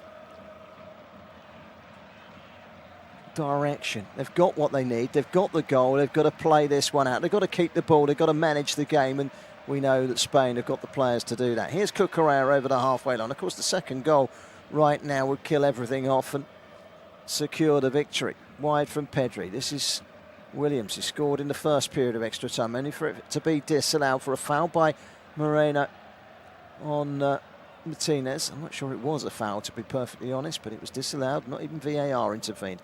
Here's Cucurella on the left-hand side. Just putting some passes together here. Here's Ferran Torres, plays it into the channel for Williams, who's a willing runner, gets to the byline. He's been wrestled to the ball there by Senesi, and Senesi's done well and somehow won a free kick. In fact, it's an offside decision against Williams. And they've got to get moving here, Argentina. They need the ball forward. Spain leading by a goal to nil. Martinez takes the free kick, 7 minutes to go. Headed away by Ferran Torres. There's Torres again, over the top. He's going to be offside, but he's through here. It's Ferran Torres to make it 2-0, and he does. He makes it 2-0, but his celebrations are quickly cut short because the assistant referee over on the far side of the pitch, Andres Kovacic, raises his flag, and I don't think it was a very difficult decision. Do you know what? I'm just looking at the replay there, and I'm not looking at it flush on. It looks a bit tighter on the replay, but no. The automated system quickly jumps in and concludes that the assistant referee got it spot on. Messi gets it wide to Molina. His ball forward, not a good one. Williams will go jumping into Medina. Medina flattened. Free kick, Argentina. Paredes puts the ball down, and Argentina just needs to throw everyone forward and try and utilise these free kicks. They're not getting many of them, so then suddenly they realise, and everyone's got forward, and this is where, of course, Spain could pick them off. And this is their only hope, Argentina, their only hope. Paredes headed away at source by Ferran Torres, the goal scorer. There's Martinez. Paredes across to the left-hand side. Senesi. Now Messi. What can he do? Flicks it past Pedri. Still Messi. Still going Messi. Tries to get the cross in. They've managed to win a corner here. It came off of Eric Garcia. Messi on the ball, and that's about as prominent as he's been in this final. Messi's corner all the way back. Sent back out again to Messi. Messi with a long looping cross, which lands on the roof of the net and is a goal kick. Well, they're asking Messi to dig them out of the deepest hole he's ever dug anyone out of, I think. He dug them out of something against Egypt, didn't he? And England. But this is a whole different hole that he's got to dig out of. And I don't see him doing it. I really don't. It's not impossible. Well, at 19, Lamine Yamal, rather, he's on the brink of being a European champion and a world champion. What a player he is. He's coming to the tournament with an injury, hamstring injury, but he's got stronger and stronger. He had a decent game today up against Tagliafico. He's caused him problems. This is Williams on the left-hand side, and he's going to run it into the corner. It's still Williams, and Williams gets away from his man. Williams into the box. Oh, I don't know what he was trying to do there. He tried a little step over, but there was no defender in front of him. He didn't need to. And he's kicked it with his left foot against his right foot and behind. I'm not sure what he was doing there. The whole occasion caught up with him, and it was inexplicable. Mental blockade. And I don't think Nico Williams will want to look back on that one in a hurry. This is Messi. He's getting on the ball a little bit more now, Messi. Well, he would well and truly be a miracle worker if Argentina were to turn this one around now. It's into the corner. Can they keep it in play with Simeone? They can. Simeone pulls it back. It's Messi who hits it. It's straight into the face of Mikel Merino, who goes down. And Messi there with a strike at goal. Not sure if that was going in. Let's have a look from the angle behind where he hit it. Do you know what? That was going towards goal, and it smashes into the face of Mikel Merino. That's called taking one for the team. That might well have been going in, you know. And Ferran Torres, who's got potentially the world final winning goal, going around pushing into some of his defenders and saying, come on, let's get this one over the line. It's not done yet. We cannot afford to let a bit of Messi magic take away our moment. Just having a look at that offside decision against Ferran Torres, and he was just offside at arm's length, quite literally, and no more.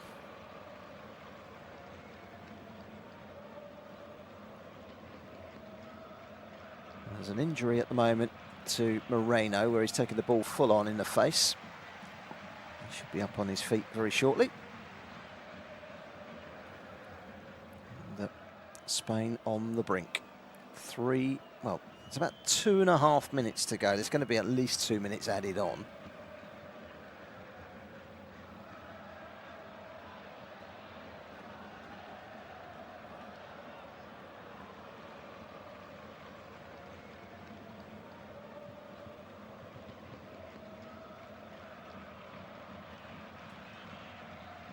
So, referee's got the ball in his hands.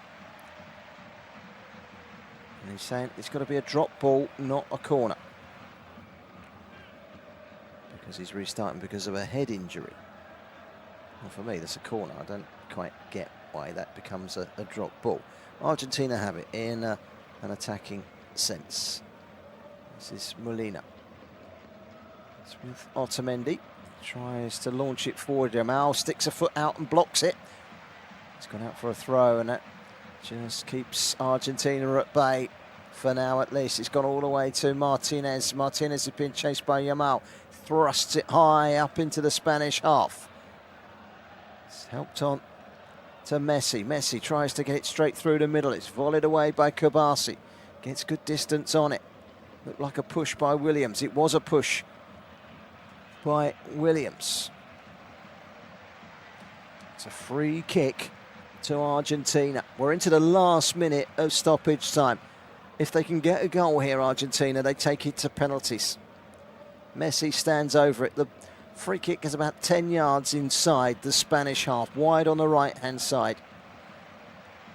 Lamine Yamal stands in the way of Messi, who will launch this one high into the box. All the big guns are forward. Medina's in there, Otamendi's in there, Senesi's in there. It's played short and back to Messi, who gets away from Lamine Yamal. Great play by Messi. The cross comes in and it's gone wide. What a chance. Giuliano Simeone's cross, and Marcus Senesi couldn't hit the target when applying the finish. It may well have been Tagliafico. It was Tagliafico, and it could have gone anywhere. So close to an equaliser. 120 minutes are up, and it's a corner kick, and well, they're giving it a go here, aren't they, Argentina, and full credit to them for it, because I didn't see it coming.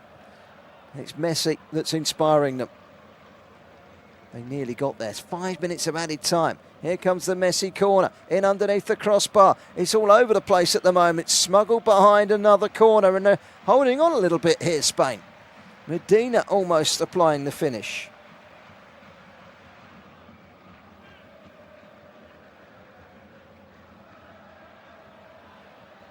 So Messi takes the corner. It's going to have to be retaken. In fact, the referee's still sorting everything out inside the box.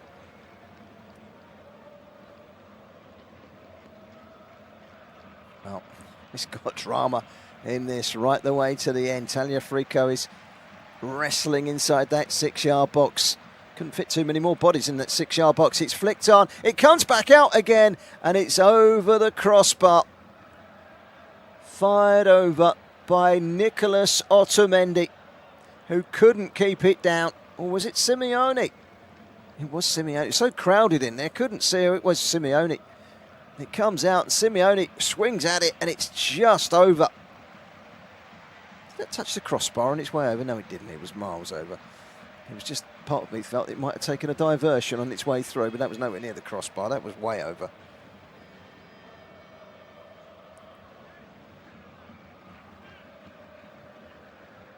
So, Spain have the ball. They are on the brink of becoming world champions here. Porro just needs to launch it down the line. After it is Ferran Torres. Argentina get it clear that they're deep inside their own half at the moment, and they are wobbling on empty. One last launch forward maybe. 5 minutes of added time, remember, so we've still got 3 minutes to play. It's a free kick and a foul on Nicolas Otamendi. So a free kick is taken quickly. Out towards Messi. Messi trying to drop deep and make things happen. Messi's ball forward. McAllister goes backwards. Played out wide by Medina. And down the line again. It's McAllister tries to turn inside. But, it's gone out for a throw-in, has it? Or has the referee spotted a foul inside the penalty area on a Spanish defender? I think he has. It was Simeone with that shot that went flying over the crossbar a couple of minutes ago. That was the moment they had two chances, didn't they, Argentina? They very nearly clawed it back, but not quite. There's still time. It's 2 minutes. Spain are nearly there.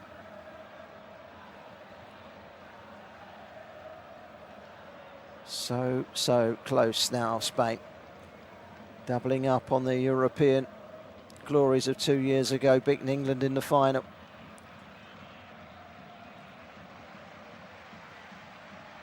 There is still a chance here for Argentina. And how they've managed to almost dig it back, I'm not too sure. I didn't think they had it in them, but here's Messi, who was not turned up until very, very late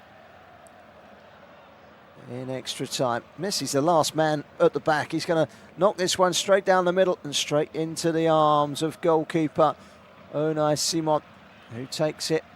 And there is a minute of stoppage time left. Not quite sure where they got the 5 minutes from in this, to be perfectly honest with you. But Argentina trailing by a goal to nil, and they've given the ball away. And here comes Spain, and the best form of defence is attack. Williams, keep the ball, that's the key.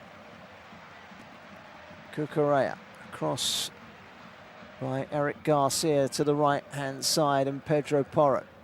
Moreno manages to pick out Cucurella, acres of space on the left-hand side.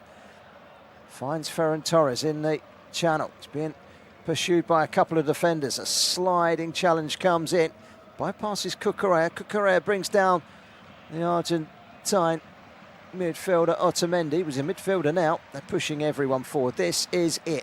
It's the last chance. There are 20 seconds of injury time remaining.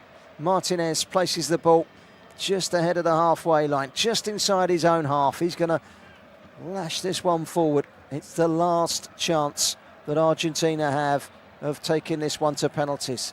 Martinez drops it long. It's headed away. It's volleyed away by Ferran Torres. And Spain are champions of the world. They have beaten Argentina by 1-0. It's Ferran Torres that volleys them left-footed into the roof of the net early in the first period of extra time. Spain are the world champions as well as the European champions. Congratulations to them. Well, until the last 3 or 4 minutes of extra time, Argentina didn't have a single shot on or off target. They had a couple of big moments late on. They fell to Tagliafico and to Simeone, but they couldn't take them, and they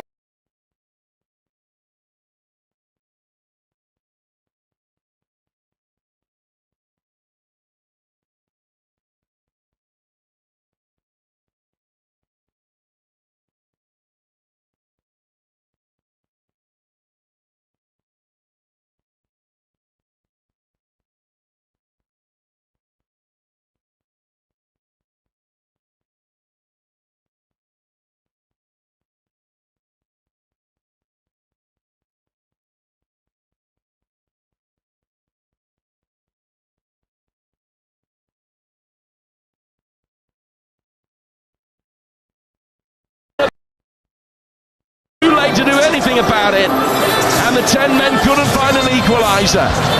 Argentinian indiscipline, costing them in the World Cup final yet again.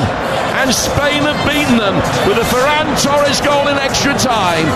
And Spain, for the second time, are the World Cup winners. Well, thank football for that. For a moment, I thought the cheating was going to win. I thought the Argentinians were going to do it. But what a relief. And that Paredes punch after the full-time whistle. Honestly, he needs to be done for that. Something needs to be done about these Argentinians. They're an embarrassment to football. If it had been an embarrassment for all but 20 minutes of the England game, of course they had to turn it on against England to win. But honestly, the regrets for England will be massive after this final. They will wonder how on earth they let Argentina beat them. I'm not saying England would have gone on to beat Spain in the final. Spain are good. They just didn't put enough chances away until that Ferran Torres slam into the roof of the net in extra time. Spared us penalties, spared us the pain of Argentina cheating their way to a World Cup win. Thank goodness Spain got the goal. And they deserved it, Stuart Pearce. I mean, Jim Proudfoot has talked about the stats of the game, but for ages, up until Argentina went behind for a long time, the stats were basically zero for Argentina. They had no intention of doing anything other than cheating their way to penalties and trying to win it that way. They didn't go forward, they didn't have shots, they had no XG, there was nothing. All they're interested in was niggling the opponents and having a right go at them. Enzo Fernandez gets himself sent off again. I mean, it's becoming the customary thing. Argentina in a World Cup final, get a player sent off. Lionel Messi is on the floor, and I do wonder what's going on in his head. He loves his country, loves his teammates, I'm sure, but it's actually the best footballer, arguably one of the best footballers we've ever seen. The best footballer right now. And he's watched his teammates perform like that. Just interested in cheating, or maybe he signs up to it, maybe he's okay with it, I don't know. But we've got the right winners, Stuart Pearce. Spain are the world champions, and we're all relieved about it. Yeah, they certainly, on this showing, without a doubt, were by the best team by an absolute country mile. They struggled a little bit in regard in front of goal and creating really clear opportunities. Otherwise, they'd have put Argentina to the sword a couple of hours ago, potentially.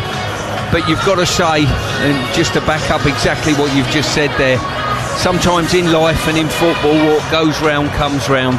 And that's exactly what's happened to Argentina today.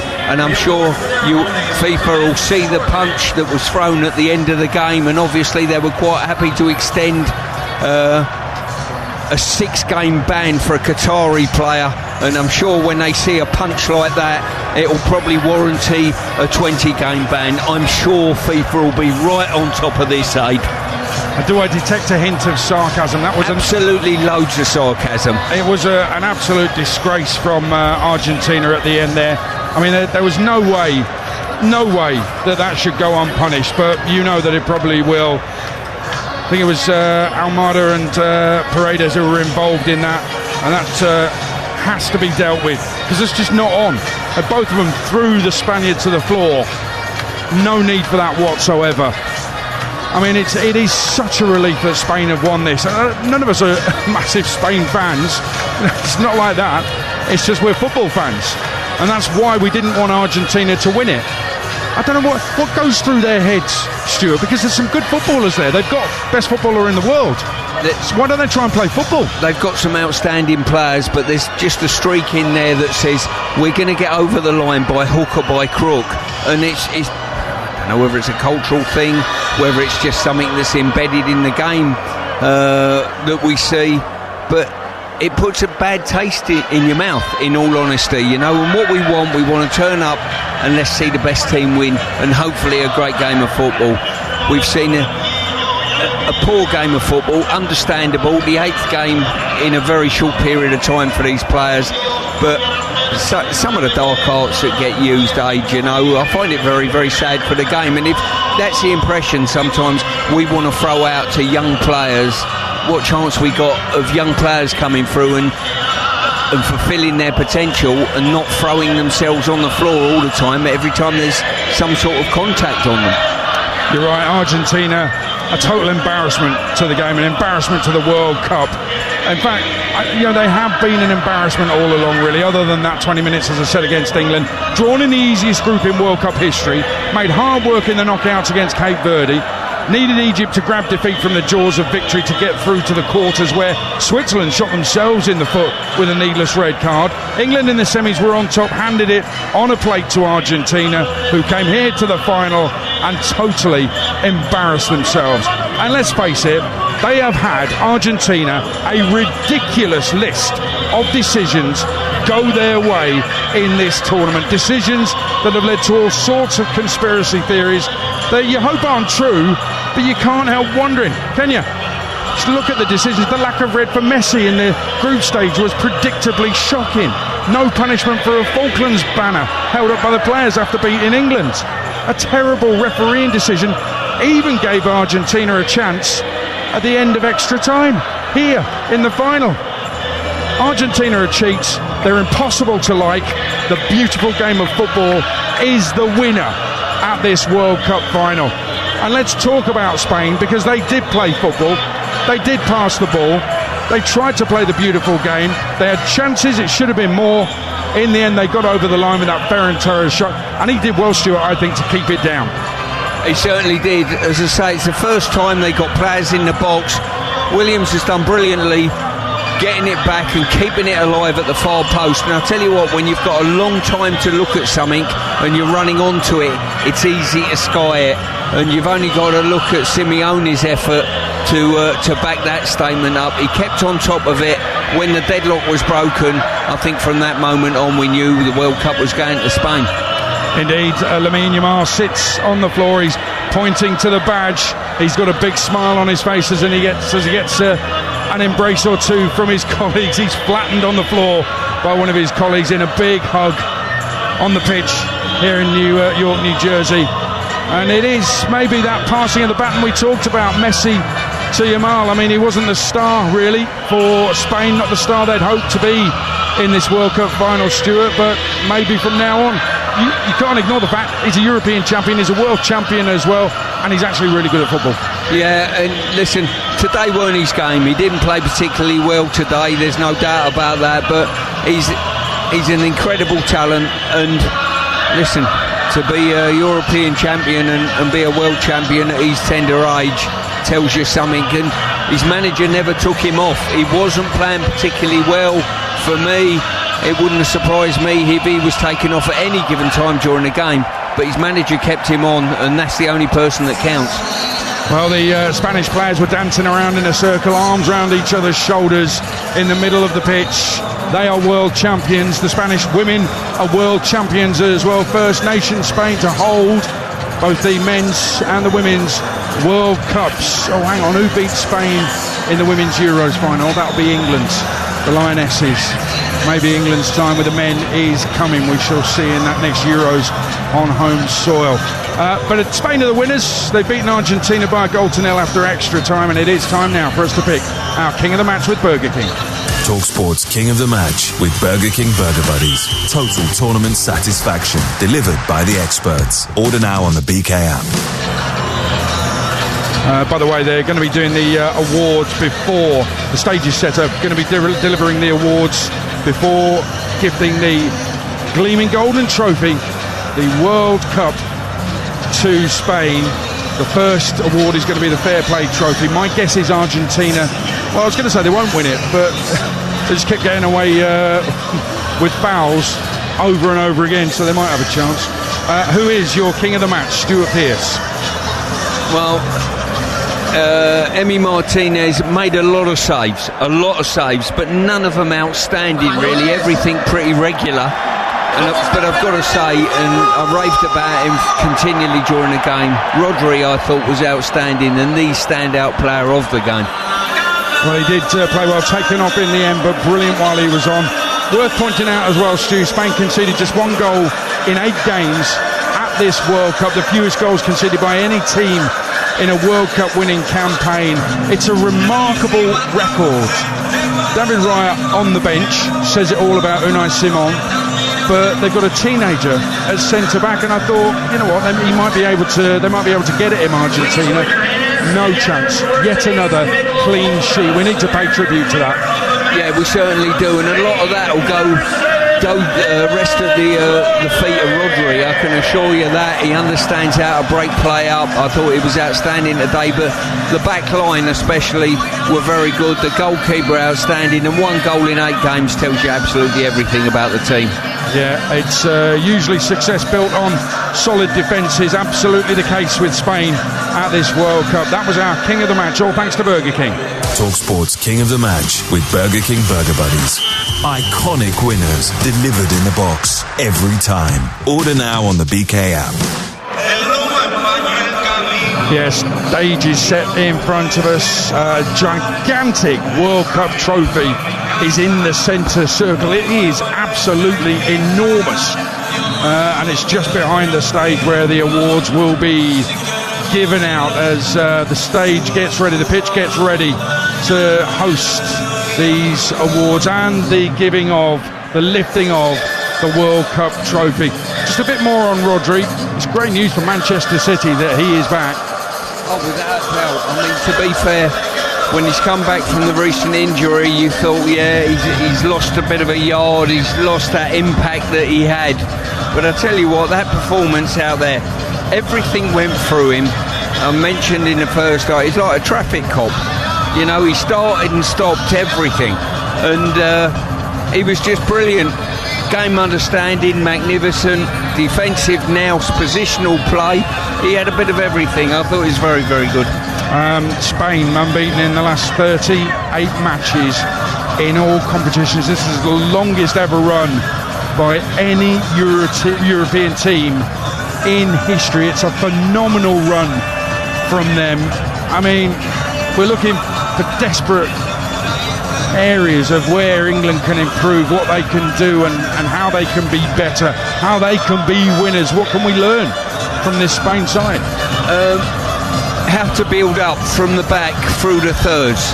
I think they've done that extremely well. That's a massive lesson for England, how they done that and fed the ball into the advanced areas. I think if they had real cutting edge at the front of their team, Spain, they would have probably won that game 4 or 5-0, in all honesty. I thought their front four probably let them down in some ways in not finishing off what their build-up play. But their build-up play was magnificent, defensive, work rate and team ethic. That's their key card. That's the joker that Spain have played right through this tournament, team ethic. Yeah, and in De La Fuente they've got a coach who's worked with the junior sides and therefore knows many of these young players. This team is here to stay. We mustn't forget that. I've always raved on about it's really important to build from the bottom, not to have a manager that's worked in that criteria like we did with Gareth, that knew the younger age groups, knew the players. We've seen an advancement in English football. In Spanish football they've done exactly the same. They win a lot of the youth tournaments. They're an outstanding team at youth level, and they've just taken that since the early 2000s straight onto the senior setup. Just looking around us here in the stands in this spectacular, massive stadium in New Jersey. Spanish reporters around us have had tears in their eyes. They won the World Cup in 2010 in South Africa. They've won it again here in the USA, in North America, and they're emotional about it, and you can understand why. The Argentinians that we've come across have been incredibly passionate. I'm not just talking about the journalists, I'm talking about the fans as well. Of course, incredibly passionate, and they somehow, having talked to a lot of them, somehow they will see this as some sort of injustice when the rest of the world realises that justice has very much been served. But they'll feel the world is against them because they've lost this final. But they just didn't start playing until Spain took the lead. It's a bizarre policy, a bizarre game plan from Scaloni. It certainly didn't seem to be the game plan they had 4 years ago, Stu, when they were winning it in Qatar. No, they certainly didn't. I think more people gravitated towards the Argentinian team 4 years ago. There was a real love for them. And I'm not talking about from the Argentinian fans, I'm talking about from the worldwide football fan base. But on this occasion, as you portrayed and painted a picture, there's a sour taste in your mouth in regard to what we've seen on occasion. What I will say is, normally in events like Championship playoff finals, FA Cup finals at Wembley, you know that half the ground is gone as soon as the winner, the final whistle has gone and we know the winner. The Argentina fans here largely staying, Stu, and that falls in line with what we've been saying about the Argentina fans this tournament. Yeah, they've been brilliant. There's no doubt. They come in numbers, massive numbers.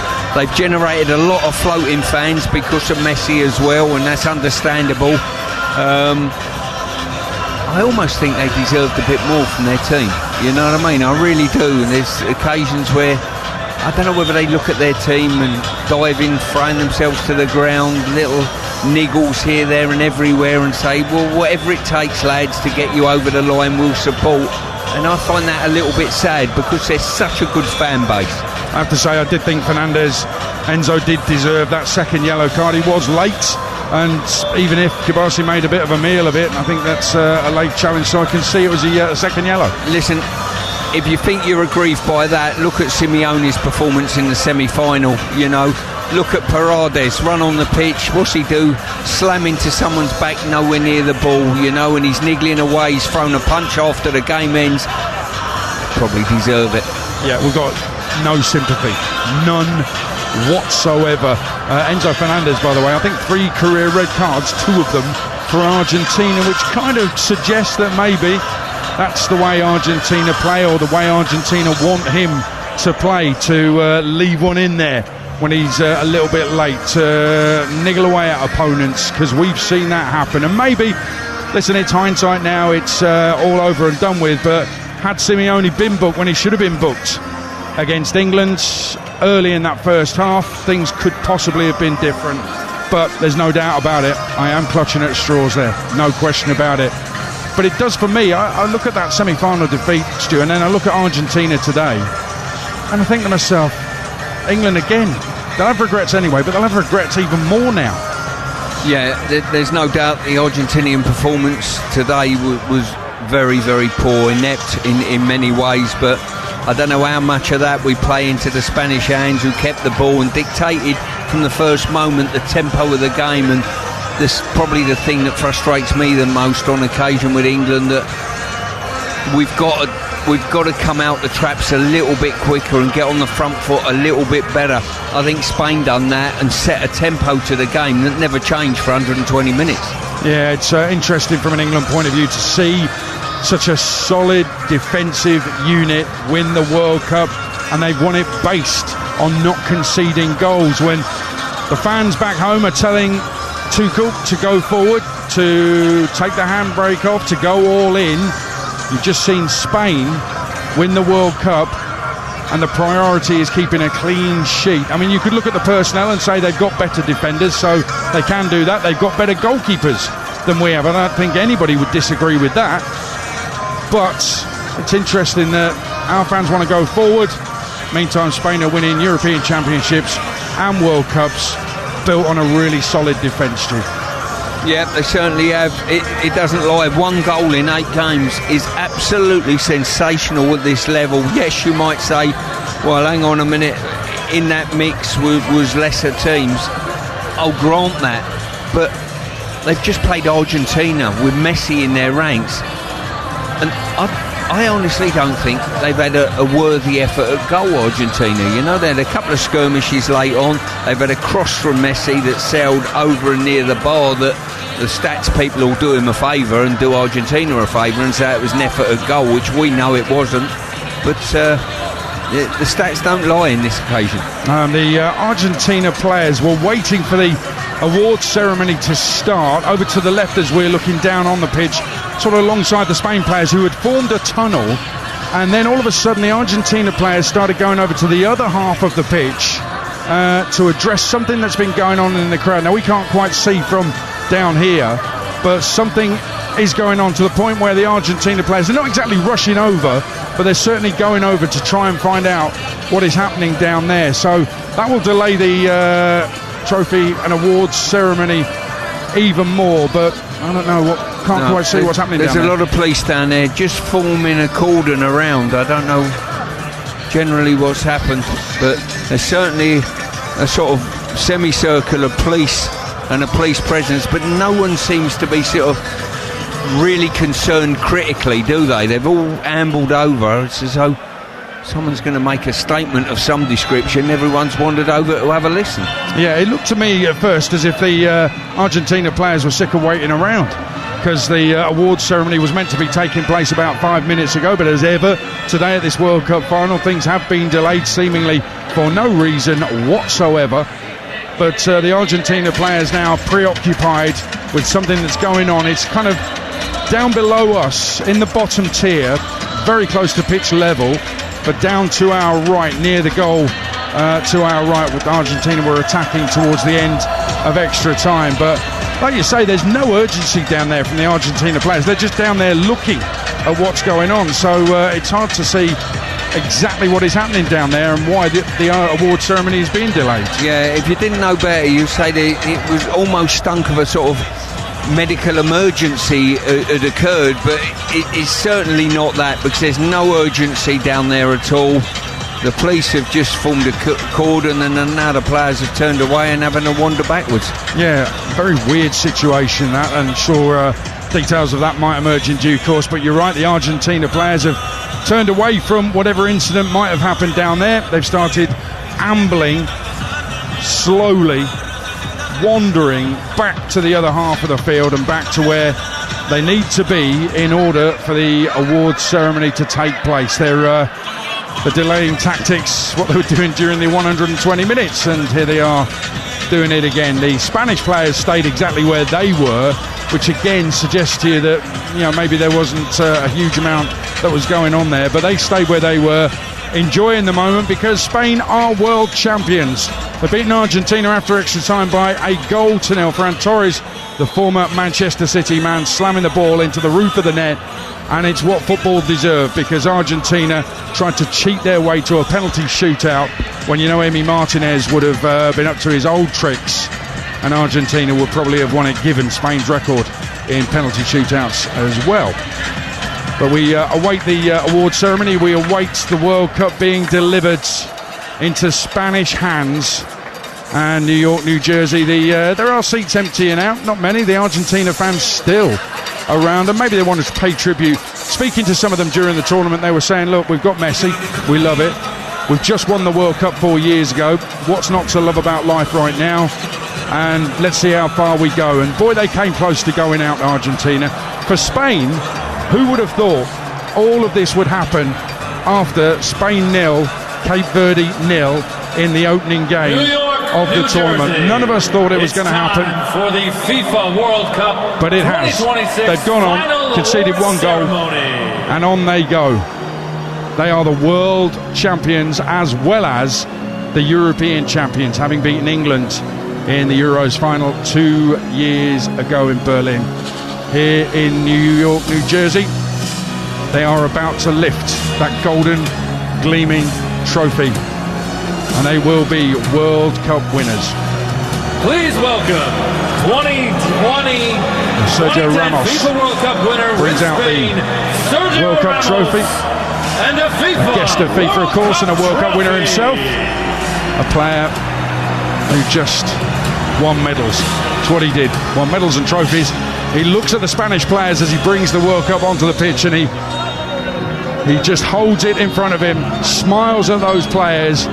He knows that feeling, and now those players know that feeling, and it looks like he is so happy for them. And why wouldn't he be? He places the World Cup on the plinth and leaves the stage. Sergio Ramos to go and greet all those Spain players, all of them getting big hugs from Sergio Ramos, as loads of suits get onto the pitch from the other end of the stadium, and medals are brought out. Ron and Reg are just walking out at the head of the delegates to a rapturous applause from the crowd. Are you talking about Gianni and Don? Well, they're friends at this tournament, and that's led to a few questions. But on they go, onto the stage. Not sure you can call them that. Onto the stage they go. Spain have formed a tunnel, and one wonders if anything will be said, because they speak the same language as the Argentina players go through that tunnel. Violence after the game from the Argentina players towards the Spaniards, and just frankly it was cheating during the game from Argentina. The rightful winners, Spain, about to lift the trophy as Donald Trump does take to the stage with Gianni Infantino. Donald has had a great World Cup. He overturned the red card. He gave a few coaching tips to Thomas Tuchel, and Tuchel observed that with those coaching tips, Donald Trump did have the caveat that he doesn't know about football coaching, and Thomas thought he was right on that front. But yeah, he's taken his place. He'll be part of the big one. I think he might have wanted it to be Messi. He did allude to that in the conversation on Friday night here in New York with Gianni Infantino. That kind of hinted that Argentina was Infantino's team. And Infantino didn't disagree with him. But maybe it was just a joke. As the officials step up to the stage. Did he referee it well today, Stuart Pearce?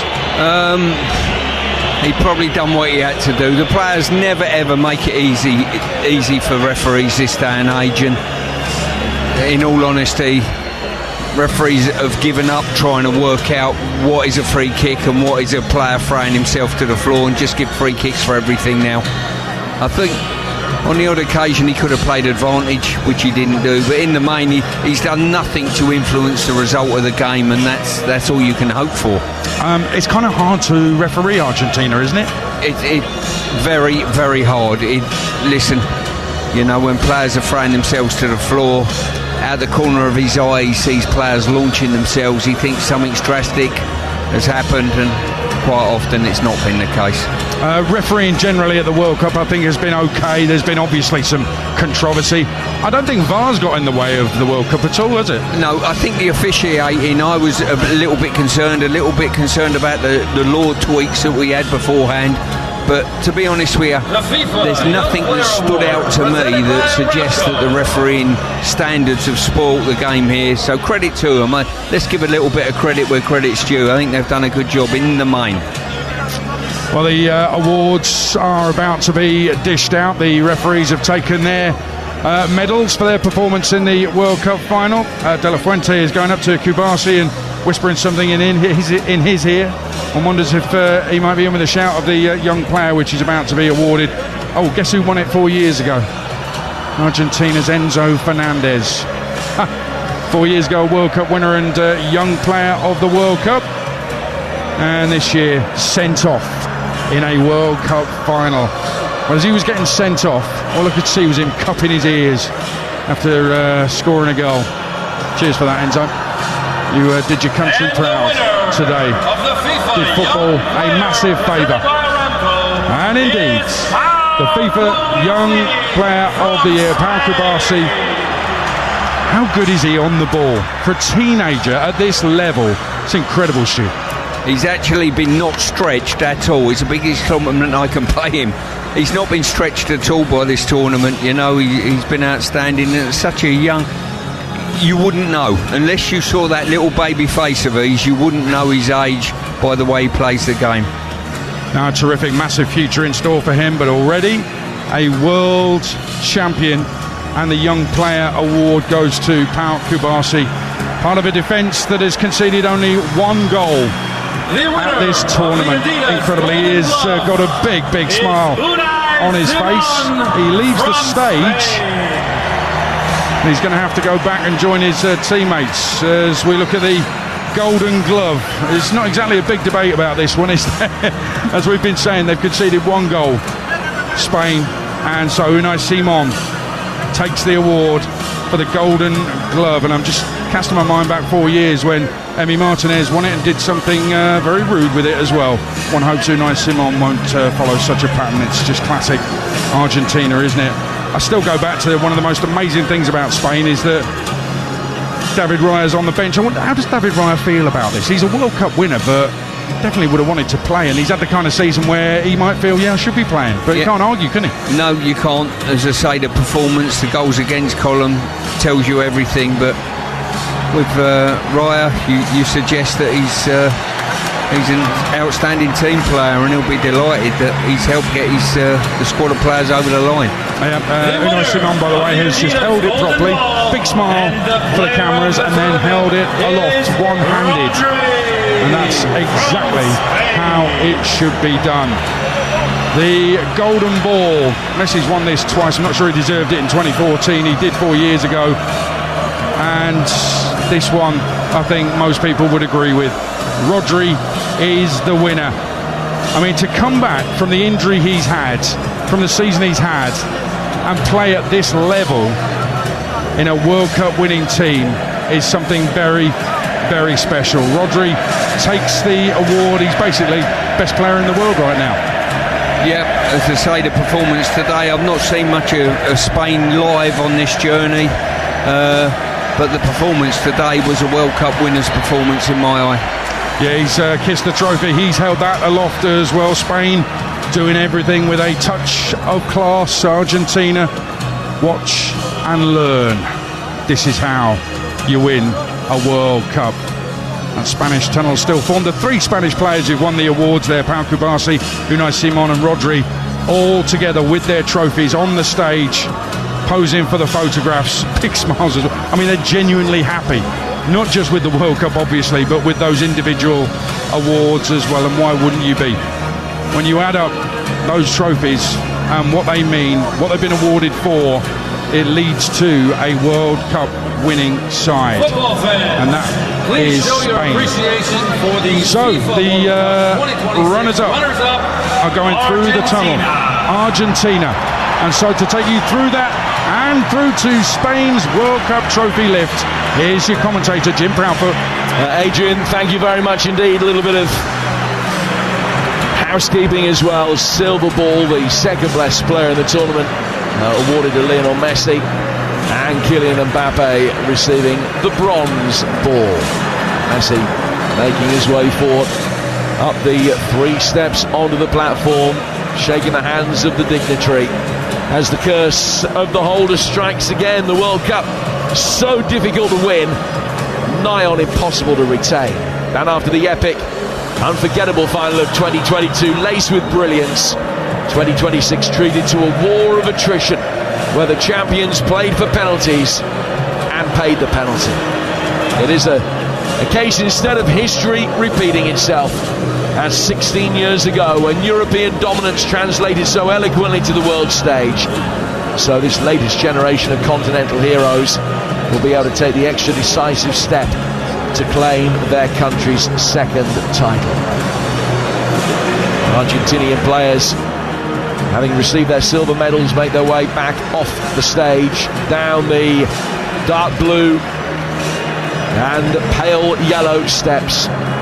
Make their way over now towards the edge of the penalty area, away to our right-hand side, to receive the acclaim and adoration of the Argentinian support, who I'm sure will be feeling that this should and could have been a very different type of day for them.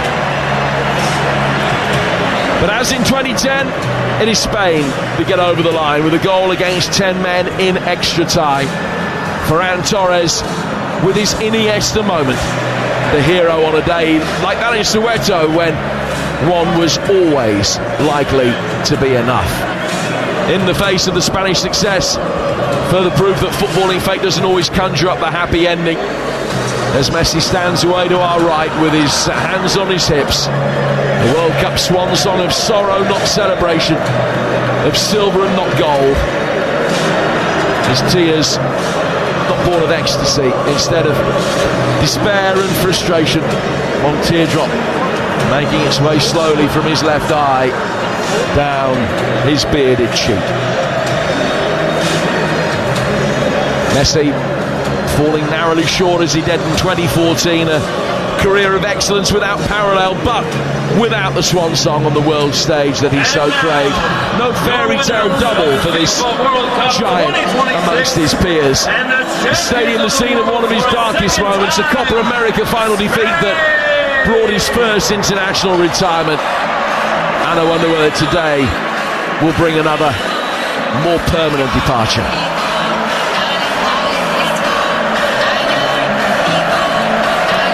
Behind the giant inflatable World Cup that faces us, adrift of the platform, a huge red and yellow rectangular Spanish flag is unfurled. This a day when only one of the finalists tried to win. Argentina happy to try and stand firm in the space of a Spanish Inquisition, fielding all of the questions bar one, and then at a time when they belatedly sought a lifeline. They could barely land a punch, except for after the full-time whistle. And instead it is the Spanish players that make their way forward.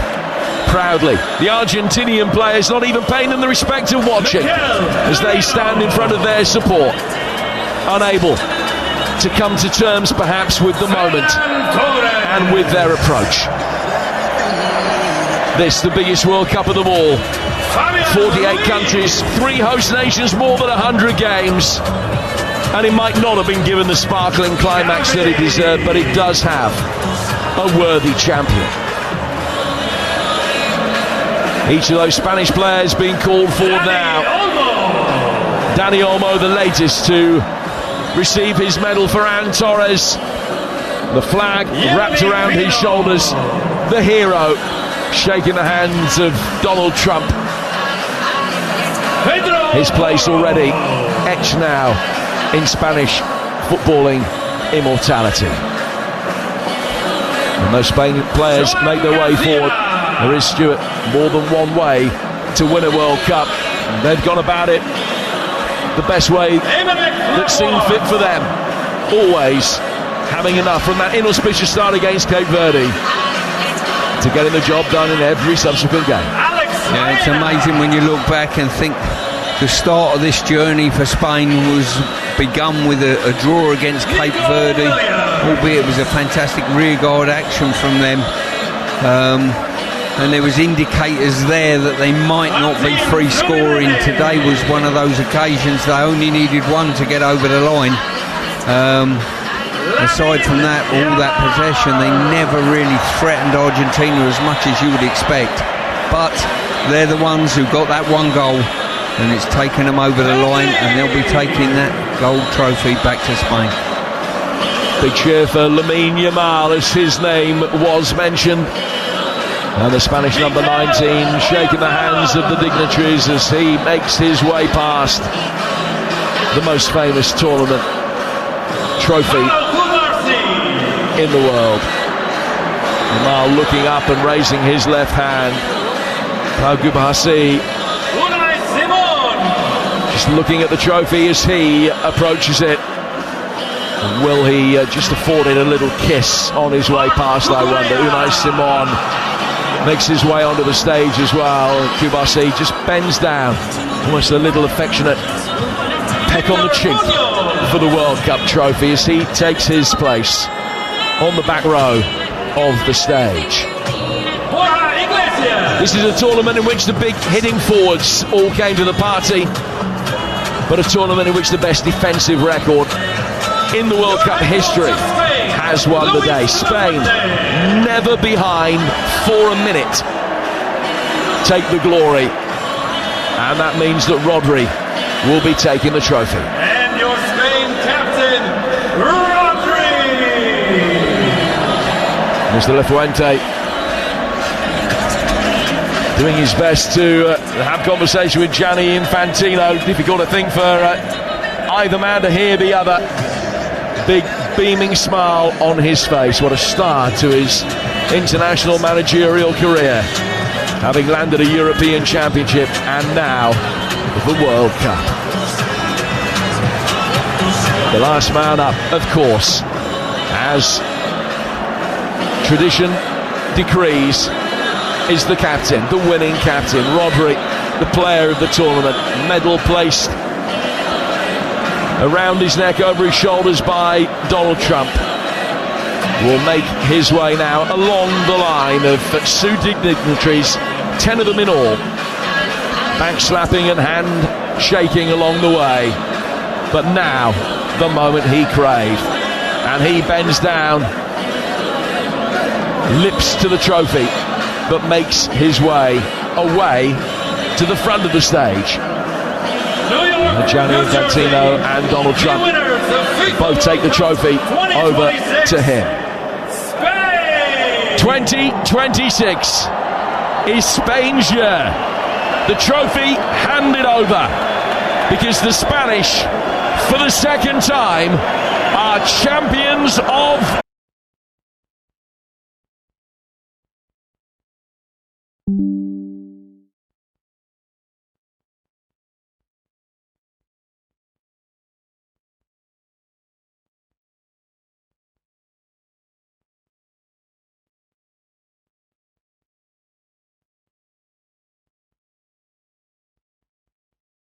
the trophy. He turns to his teammates, bends down to his knees, turns back, lifts it high. It's Spain's year. Worthy champions, the better side in a final that football didn't deserve, but it did get the champions it deserved.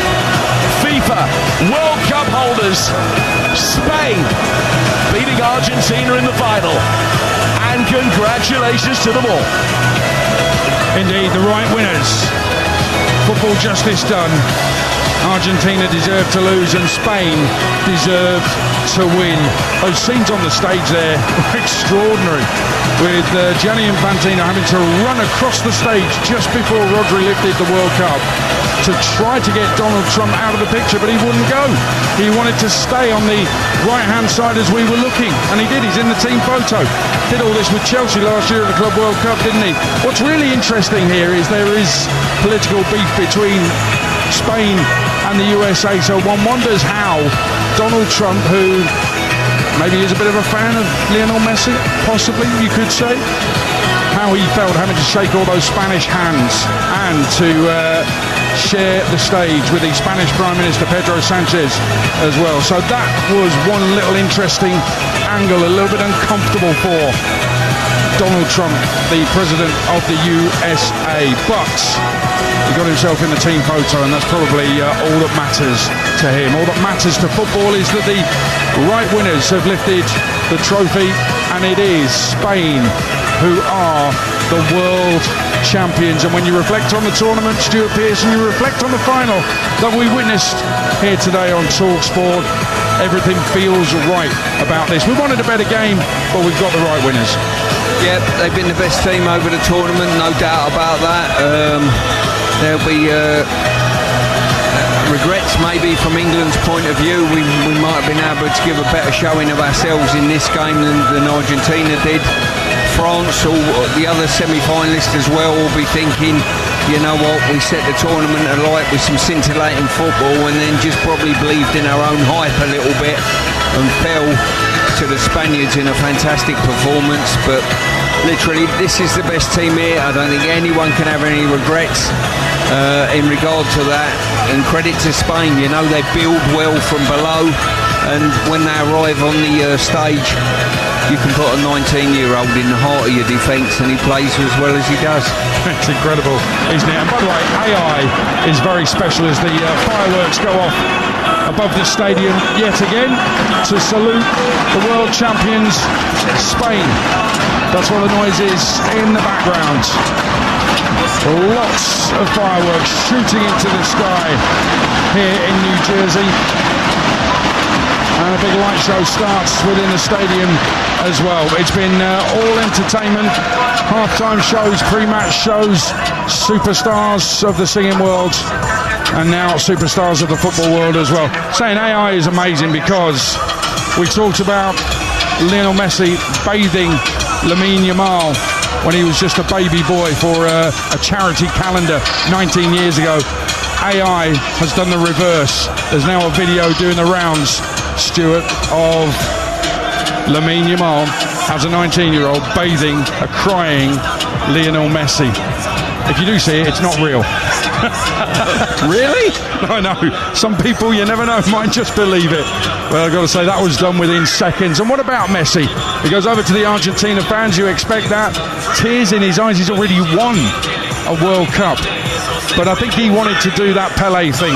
3 World Cups. He's been in 3 finals. He has won only one of them. I say only one.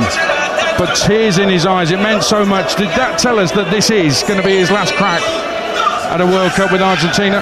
Well, I would fully expect that. Listen, his performance was really poor today. Let's make no mistake about that. He's set Argentina alight. He's done all the good things that we've been drawn to with Argentina in this tournament. Today wasn't his game without a doubt. And when Spain were about to lift their trophy, the Argentinians to a man all stood with their back to the trophy lift, and that probably told you a great deal, didn't it?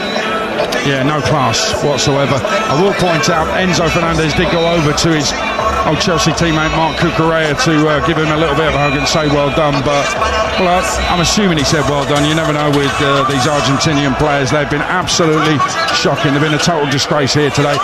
The fans, we think, have been brilliant, the Argentina fans, but even during the trophy lift, also when Rodri went up to get the best player of the tournament trophy, the fans were singing Messi's name, and they were singing Argentina as well. They simply cannot accept that Argentina have been beaten in the World Cup final. I think when the opposition have beaten you fair and square, and they're about to lift the trophy, it's a bit like the anthem, Stuart. You just stay silent and you let them get on with it and have their moment. Yeah, you do. You have to show humility when you haven't won the game, that is for sure.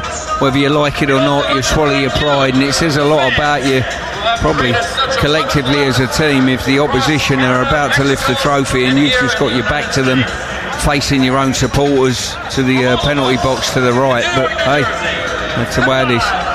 We've got a podcast to do that will be dropping for you first thing tomorrow, the TalkSport World Cup Daily, paying tribute to Spain, the world champions. My thanks to Jim Proudfoot and to Stuart Pearce and to everybody who's worked on this amazing World Cup for TalkSport. Our engineer James Larvin, our producer Dec McCarthy on site as well.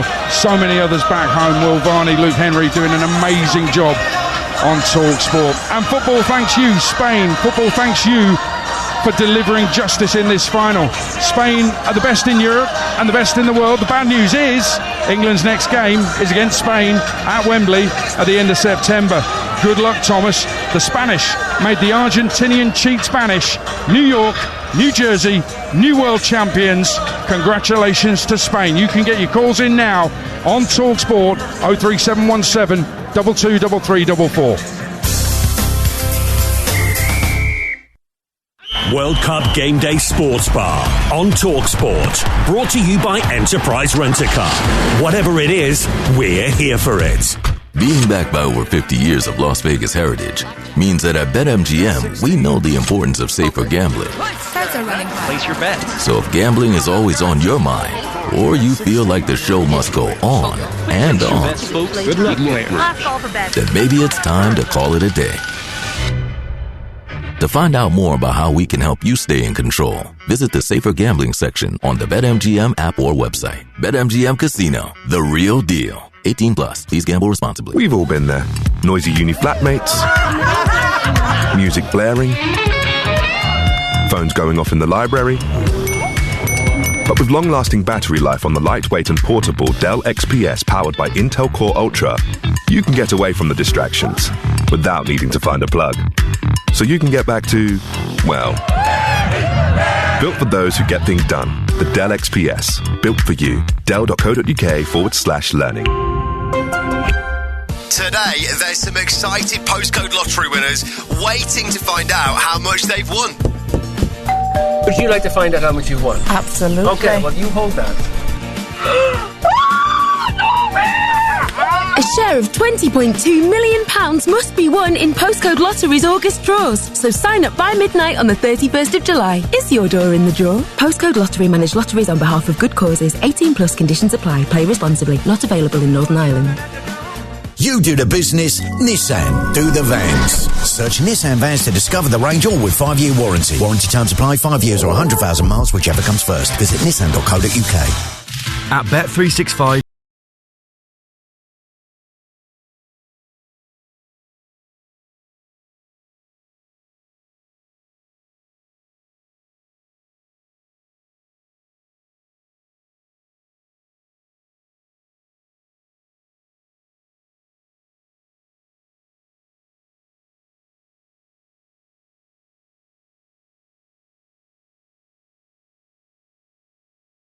Tomorrow, TalkSport's rounding up the rounds as the Superstar Breakfast brings you an in-depth review of the Open Championship. Hear all about the triumphs on the tees and the bravery in the bunkers as we look back on all the captivating action from Royal Birkdale. Don't miss TalkSport's Open Championship review tomorrow morning from 6 on TalkSport with Prostate Cancer UK. Take on 72 holes of golf in one epic day and help save lives with every swing. Search the big golf race now. World Cup Game Day Sports Bar on TalkSport. Brought to you by Burger King Burger Buddies. Hit the target with the new Burger Buddies box at Burger King, featuring 3 of our snackable icons in one box. Order now on the BK app. Boot it. TalkSport. Supersize your football intake. Extraordinary! Uninterrupted full match commentary of every single game of the tournament. Official broadcaster of the FIFA World Cup 2026. World Cup Game Day Sports Bar on TalkSport.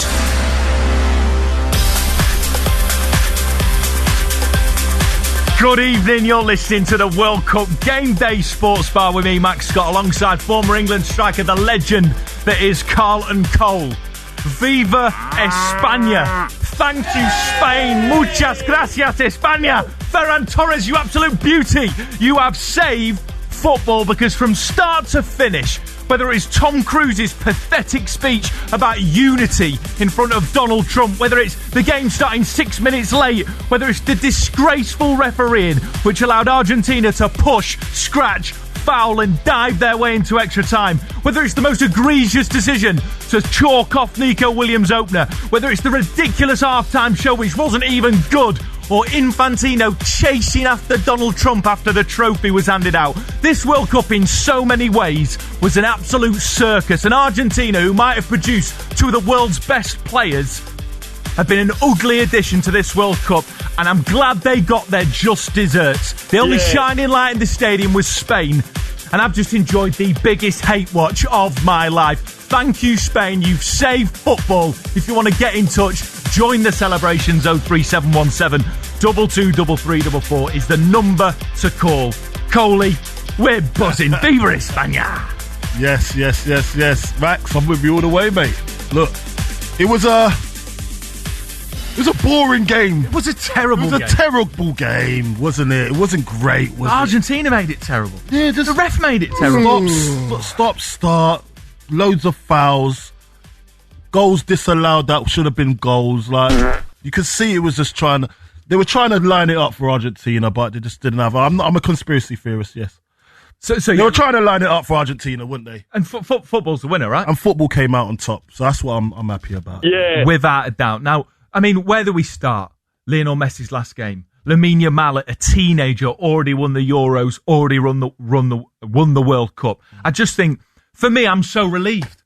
I just can't tell you how relieved I am because Argentina didn't have a shot on target for 90 minutes. I don't think they had a shot on target the whole game. They came to stink the place out, really. That's what they came to do. That was their plan, and it backfired. Yeah, massively. Rightly so. And it should have been like. They didn't even get close to their goal, really. And having Messi in that team touching the ball 54 times, I think he touched the ball. He didn't touch the ball. The only time he touched the ball in the first 15 minutes was kickoff. But listen, he's a great player, and you know what he can do. Like, he can just come alive at any time. And I think Spain managed the whole situation valiantly. And they did. And they could have lost their heads.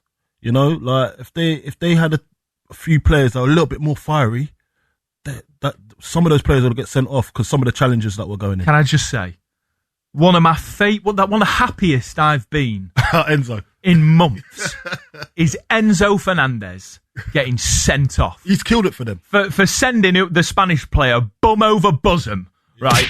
And the fact that he had the audacity and the gall to complain about the fact that was a yellow card, he deserved to be sent off. Not only for his, whining at the referee. Yeah, he got for dissent. I don't know what he said because we couldn't hear it, but he must have said something very bad, or the action of him being aggrieved by something was enough to give him a yellow card. Yeah, but I can't wait. He had no leg to stand on the second challenge because I said because I didn't know. I forgot that he actually got carded for the first one. Yeah, for the dissent. So I thought, whoa, just giving him a red. It's giving him a red. I said I weren't having it. And then I thought, oh no, it's the second yellow. That's what it was. So look, I think Spain deserved the game anyway. They deserved to win it. But at the same time, when you look at Argentina, they have kind of entertained us all the way through to this point. You got forget about the England game because I'm aggrieved by that game, but the last minute goals, all of that, just hanging in there. I'm not ready yet though, Coley, to give them their flowers. I'm not. I'm just enjoying the fact. Well, I'm a little bit fair. I'm fair. You're lopsided. You're all the way. Yeah, but because I just think I know they didn't play the game they didn't play the game in the right way, and they didn't deserve to win. No, of course they didn't. So and we and you was talking in the green room, talking about I could see this. The longer the game went on, I thought they were going to win on pens. I thought they was going to go and win on pens. That should never have been ruled out though. Nico Williams' goal. No, there's nothing wrong with it. How can there be a foul for stepping on someone's foot by accident? Do you know what it makes me think? Otamendi simulating making an absolute meal of it. Again, more fuel to the fire. More reason why we think. But VAR should say no. What is he doing? But it makes me think Jed Spence should have done the same thing. Yeah. Because when he tackled Messi and Messi stood on his foot, he sort of limped and got back up valiantly. Too honest. But because we're honest and we're not sort of simulating like that and playing the game in an ugly way, that's why we didn't get through, and that's why Argentina in the end got the job done. Yeah, a little bit of that, but at the same time, I think Argentina, they knew how to play the dirty game better than us. Yeah, you know, but that's the thing. We're too it's the beautiful game. Yeah, and they know how to do it. Yeah, we are too honest. It's just the way we're brought up. Yeah, we're patriotic. We want to do it in the correct manner. We don't want to cheat and lie and scam our way through to get a win. But some of these teams do it, and there's a lot of South American teams that do play like this. And it's not just Argentina, by the way. Yeah. There's a few others. Look, it made me think. It did make me think England could have had a chance in that game if they didn't get it so terribly wrong. We'll get Coley's opinion on that. We'll get more in-depth reaction to the final after the break. Don't go anywhere. Get your calls in. We're celebrating Spanish style because they've saved football tonight. Get your calls coming in 03717 223344. World Cup Game Day Sports Bar on Talk Sport. Brought to you by Burger King Burger Buddies. Hit the target with the new Burger Buddies box at Burger King, featuring 3 of our snackable icons in one box. Order now on the BK app. Get more bang for your bet with Quiff. Whatever the horse, wicket, set, or score! Any bet you place with Quiff could be instantly boosted to bigger odds. Any market, any sport, we call it a supercharged bet. And it's only available at Quiff. Download the app or visit quiff.com today.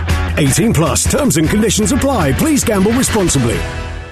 All right, resistance up. Let's climb. Okay, here we go. Oh, my knee's playing up again. Have you ever had it looked at? No, but I've been doing a few stretches. When my shoulder went, Benenden Health got me expert help. Showed me exactly where I was going wrong. 30 seconds, people. Don't let niggles slow your stride. Access physiotherapy and much more for less than £16 per person per month. Search Benenden Health. Fee reviewed periodically. T's and C's apply. Qualifying periods apply for some services, including physio. UK only. Visit benenden.co.uk. You've done the business. Bathroom plumbed, kitchen plastered. Now, let Nissan's van range do the rest. With award-winning Town Stars car-like comfort, Prima Stars large cargo space and easy loading, or new award-winning Interstars wide range of conversions, all with a 5-year warranty. Search Nissan Vans or visit your local Nissan Business Centre. You do the business, Nissan do the vans. Warranty terms apply, 5 years or 100,000 miles, whichever comes first. Visit nissan.co.uk. World Cup Game Day Sports Bar on TalkSport. Brought to you by Enterprise Rent-A-Car. Whatever it is, we're here for it. On 1089 and 1053 medium wave. On your mobile and on your smart speaker. TalkSport. TalkSport. Sports updates. Brought to you by Enterprise Rent-A-Car. Whatever it is, we're here for it. Yeah, good morning. You're listening to World Cup Game Day Sports Bar, where we're celebrating football. A victory for football. Viva España have won the World Cup. We're heading to the phone lines to continue that celebration with you after the sports headlines with Tom Clayton. Max, thank you. Good morning. We start with that simplest of news. Spain are the world champions. Heading down, edge of the switch-out box, blazed into the roof of the net.